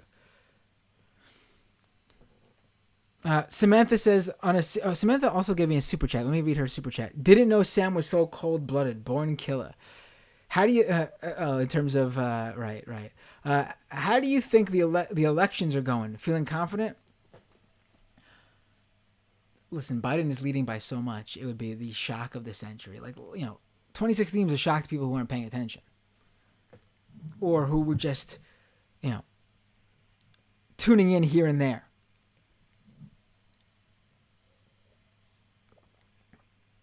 But the results are results of 2016 were not surprising. I mean, there was definitely shock in seeing it actually happen. But there was a very small time in September, I would say, where I felt like, oh man, Hillary's going to win this. But then before that, and then quickly in October and after that, I was like, oh, it's back to anyone's ball game. It is not 2016. 2016, the polls were right with the national polls. The only problem is we don't have a national vote. It doesn't matter. Hillary won the national vote by what the polls said she would win by, within the margin of error. Problem is that we don't have a popular vote on a national. We have an electoral college, and that's what propelled Trump to victory. But Biden is ahead by so much in so many states that it would be shocking for all those to be wrong. I mean, it could still happen. If you still have to vote. Don't take anything for granted. It would be the shock of the century if Trump pulled off the victory here, though, in my estimation. Again, with that said, though, I don't know how vast the voter suppression and, honestly, cheating at the hands of Trump and the Republican Party, I don't know how much that could affect things. I mean, you have to remember that. The polls could even be right, but the suppression and the all-around fuckery with the mail and everything, and the Supreme Court pushing their thumb on the scales, and saying that certain states, if their ballots aren't received by election day, doesn't count. That's what I'm saying. If you're gonna early vote, if you're gonna mail in your ballot, I would say it's probably too late unless you're in a state where they'll count your ballot after election day. So please go early vote if that's what you want to do. If you want to vote, and if you can't early vote, go on election day. I will be going on election day.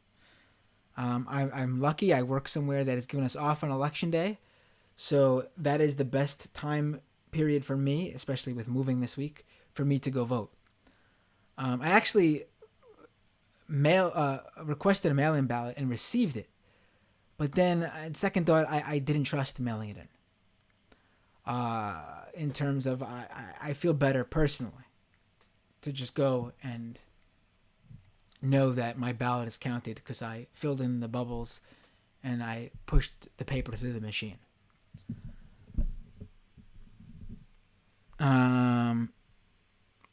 Listen, I've not. This has been my opinion throughout, and I'm going to continue this. I'm not going to shame anyone for their votes. I'm not going to push any specific candidate on you and say you're a bad person if you don't vote for that person. What I will say is, what I will tell you is what I am doing. I am going to strategically vote. And by that, I mean, I am going to vote for the candidate who I think is going to win closest to what I can, to closest to my personal views and ideological beliefs, who I feel like I can push along with the rest of the left. Obviously, not me by myself. And it sucks that it's Biden. But in my estimation, in my personal opinion, it is Biden. I don't vote against. That's just personally something I think is a waste. I'm filling in a bubble next to someone's name. That is voting for someone. It's only voting against someone in my head. On the paper, which is where it counts, I am voting for someone. And I would vote for a third party if I felt voting for that third party would do something. It would help if I felt that a third party was building something. Like if the DSA was an actual third party, Democratic Socialist America was an actual third party, after their candidates that they put forward win local election, statewide elections, local elections, after statewide elections, after local elections, I would strongly consider living in New York to vote for the DSA candidate if they were an actual third party. But on the ballot, the third parties who I would probably most closely identify with is the Green Party. And they don't do anything to build their party on any level. They show up from what I see. Sure, they have a seat here or there in some states, but from what I see, they invest nothing in spreading their word throughout these states in local and statewide elections. And they focus all their energy every 4 years on running a candidate in a national presidential election. It's just a waste. I can't vote for a party that I think is just not gonna. No matter how much I might agree with them, they're not gonna win, and it's because they're not doing anything about it. It's unfortunate that we don't have a third party that's more like the DSA.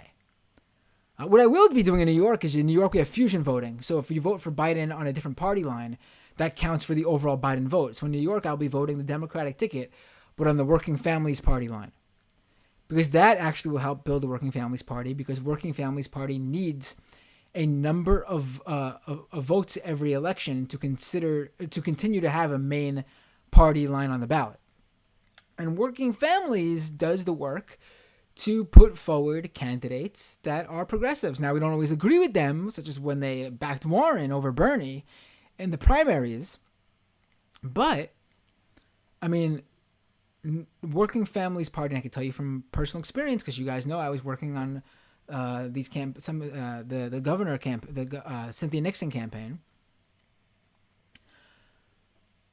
Working Families were integral in DSA-backed and socialist candidates and progressive candidates winning state Senate races in New York in 2018, which propelled New York to being a Democratic majority state Senate. So Working Families Party does the work. DSA does the work. I don't see Green Party doing that work. I wish they did, but they're not, from what I see.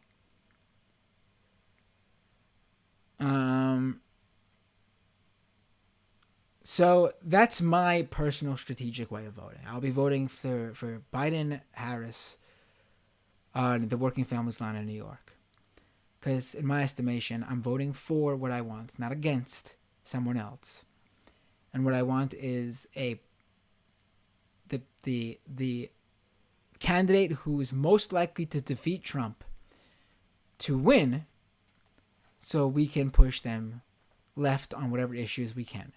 Will we get everything we want? Of course not. Will we get close to what we want on some things? I think so. Will it be a hell of a battle, and will we hate Biden throughout? Absolutely. This won't be fun. It's not supposed to be. It's politics. It sucks.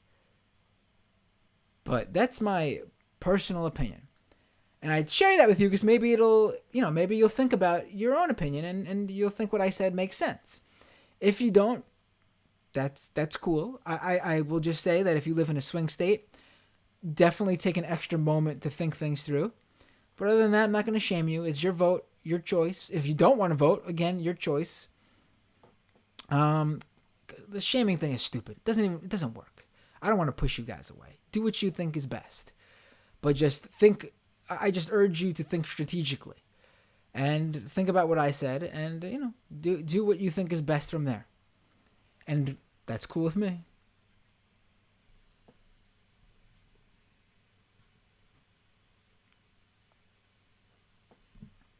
Obero says, how can they not be shamed? What do you mean? Like, personally, I think it doesn't work. I think you push people further away. Excuse me. For specifically shaming them on who they should vote for. I'm all for shaming and various other things, but for vote shaming, to me, does not work. Vote shaming, to me, does not work.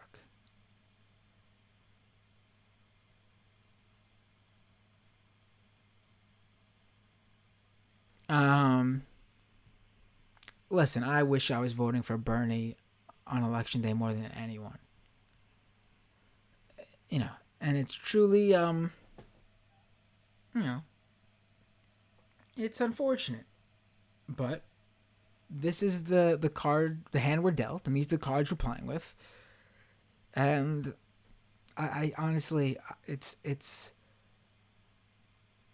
hard for me this year especially. Listen, I usually love the election season. I love the extended elections the U.S. has. I know most people get sick of it, but I love it. I love the horse race stuff because I also care about policy. So the horse race means that more time is taken overall, and the left can push policy. And that's my opinion. But I'm a big fan of the election season usually. I loved extending the primaries in 2016 between Hillary and Bernie. I even would continue to extend those primaries well into the general election in 2016. But this year, and I've said this so many times, the pandemic has changed everything. I've never sort of felt this way before in terms of just being exhausted of everything going on.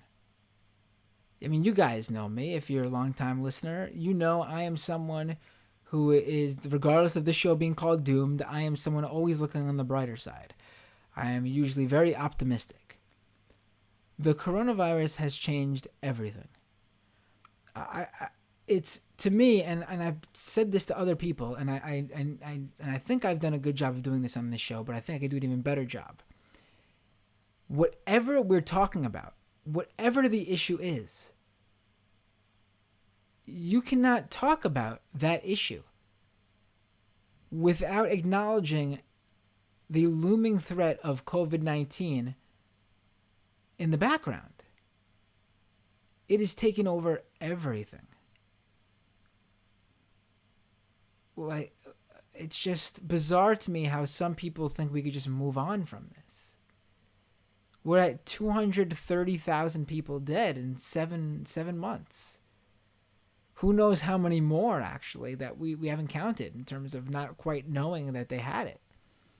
Who knows how many more we will have as this issue spikes.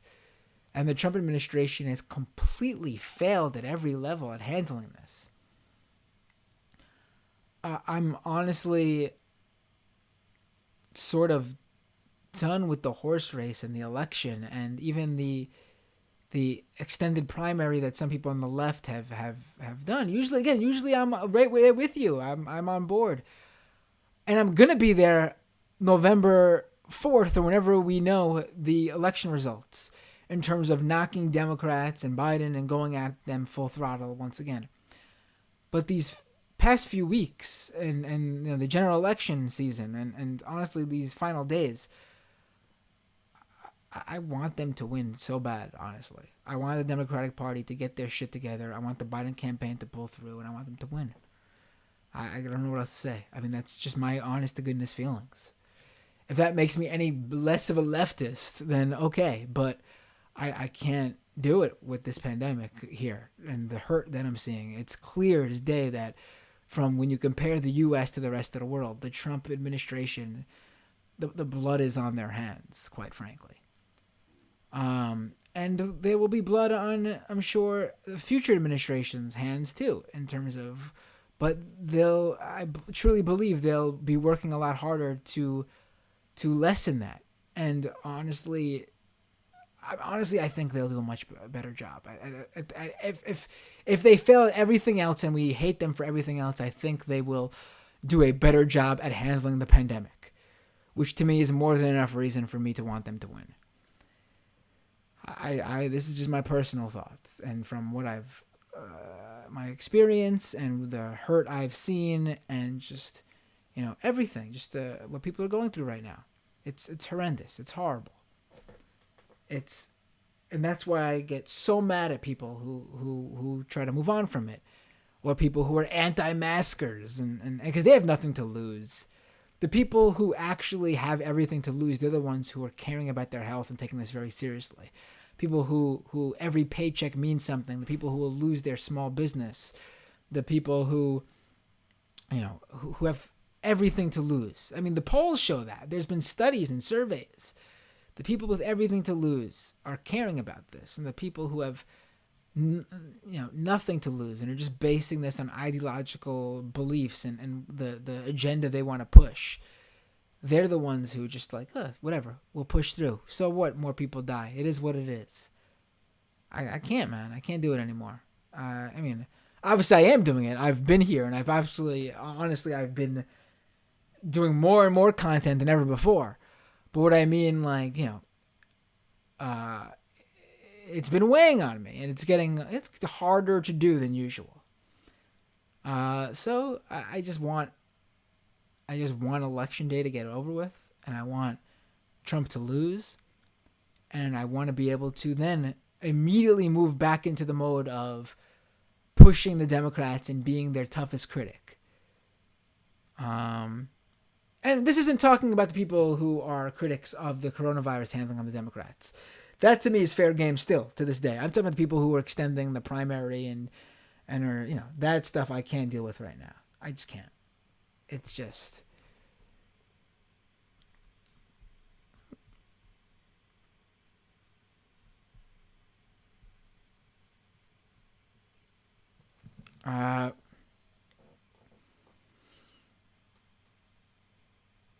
all right, guys. I'm going to get to talk about what I plan on talking in the second half. There was a tech hearing today, once again, a big tech hearing.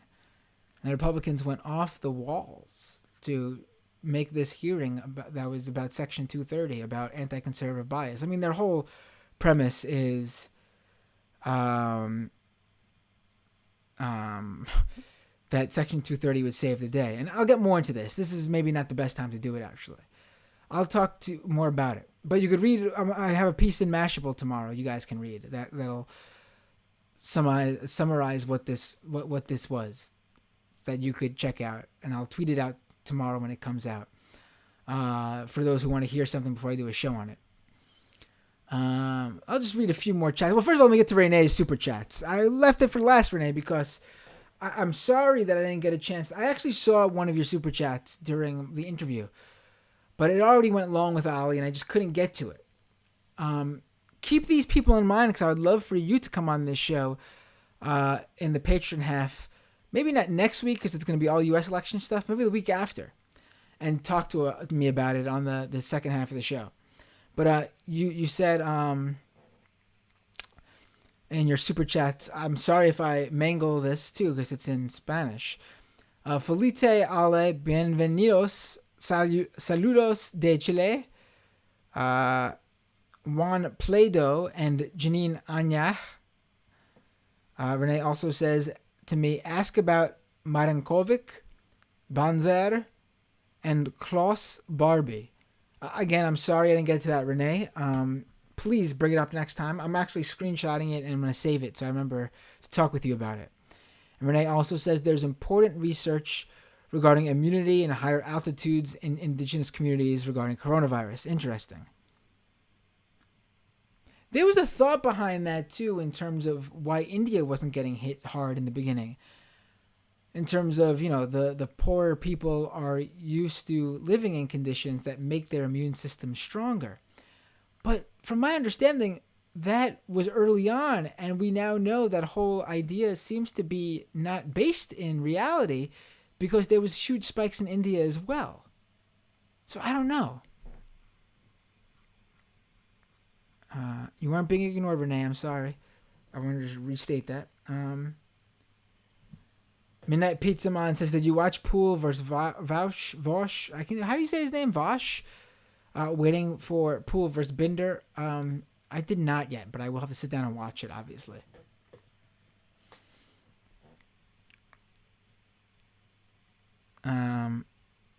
Jared says, in terms of what I was saying about the election, well stated, Matt. Great synopsis of the way many of us optimistic progressives feel. Thank you. I mean, I'm not heralding Joe Biden, not forcing anyone to vote for him. I'm not out there promoting Biden. I'm not hitting the streets for Biden. I mean, if they wanted me to work for them, they'd have to pay me. I don't. My labor is for movements in terms of political campaigns, is for campaigns I believe in. So that is where I draw the line. But when it comes to my vote and who I want to win, it is the Biden campaign. For all the reasons I stated. And I will, like I said, share why I feel that way and my strategic reasons for voting for Biden as well.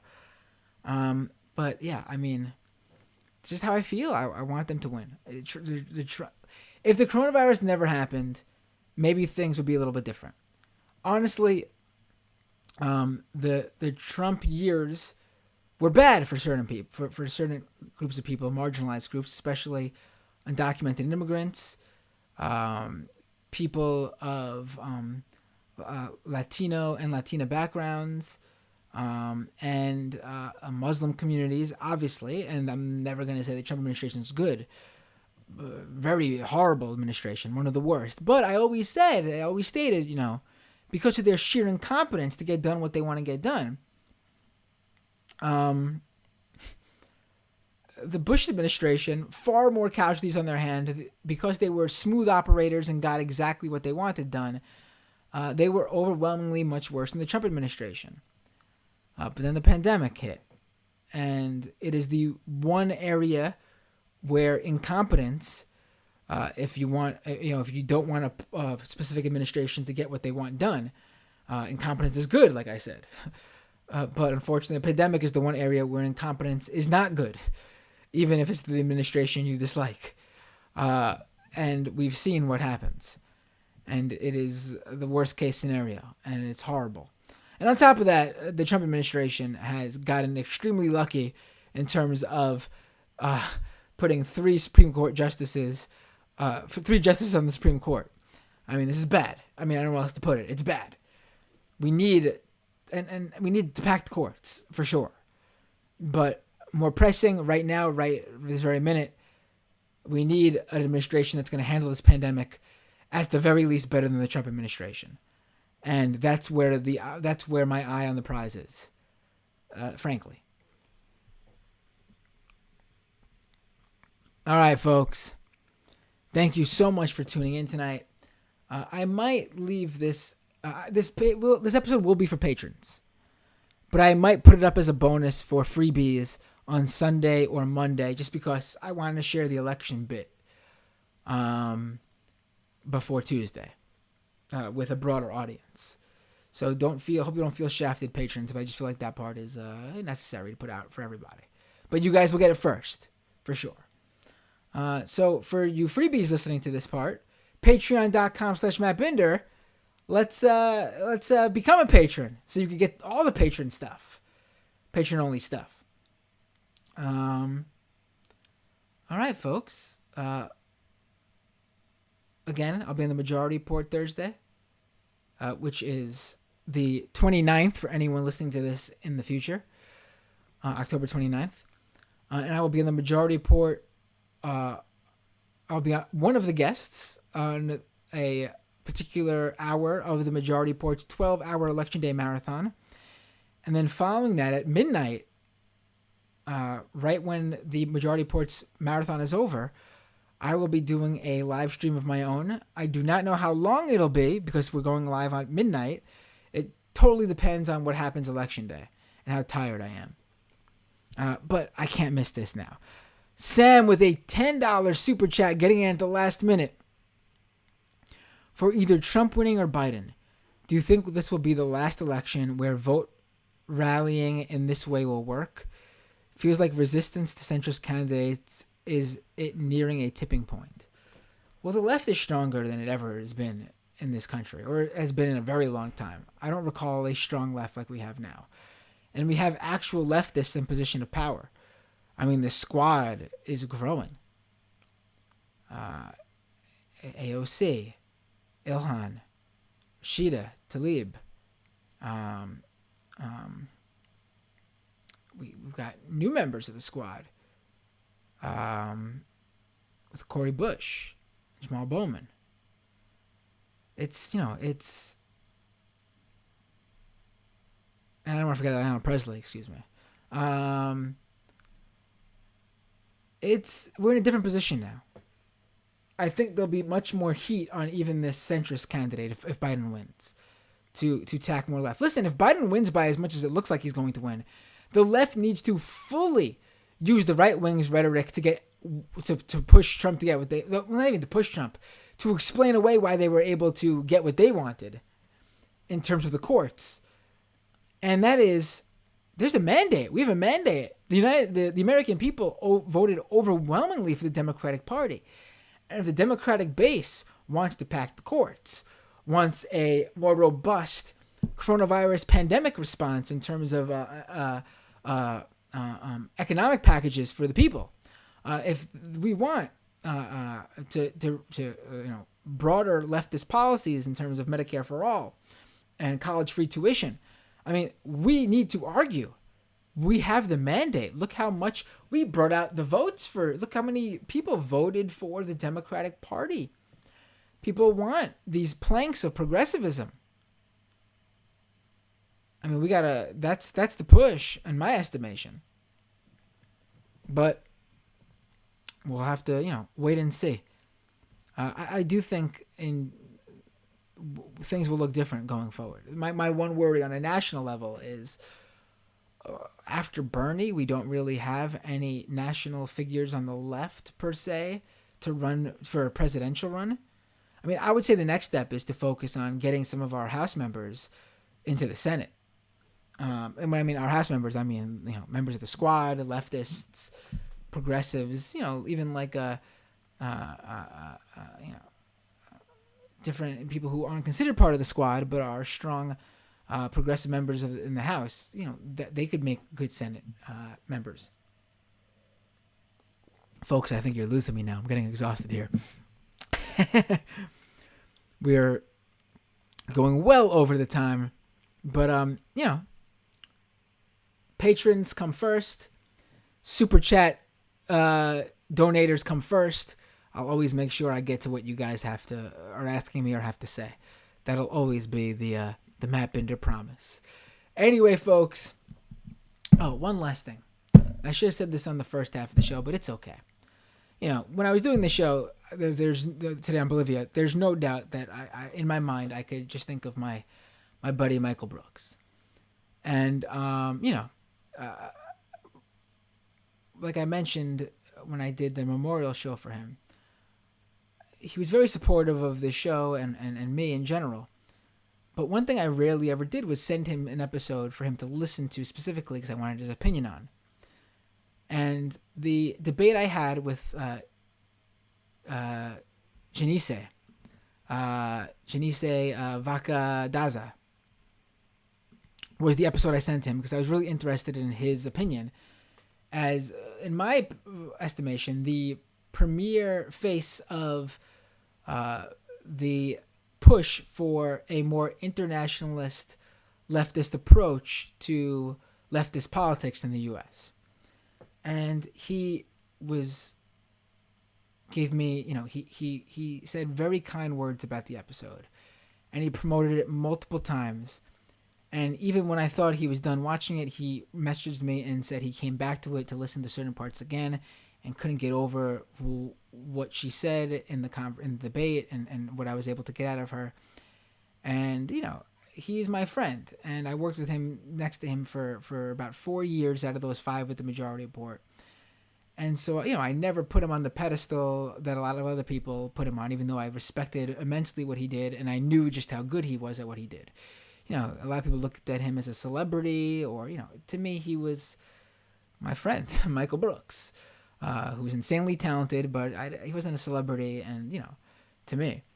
But that one moment, quite honestly, was when I was like, that moment sticks out to me where it meant a lot. It's when I did put his opinion on that pedestal. It meant more than just being a friend. It meant someone who was, quite frankly, really well versed in international politics and what goes on in South America specifically, giving me good feedback. And so I want to dedicate today's show to him. And meant a lot that it made him proud. I think. I think it made him proud, but it meant a lot to me that was my my reading of what he had to say to me. So if you want, definitely go back and listen to that debate I had with her. It was in November of 2019, I believe, on Doomed. So anyway, finally, see you all next time on Doomed.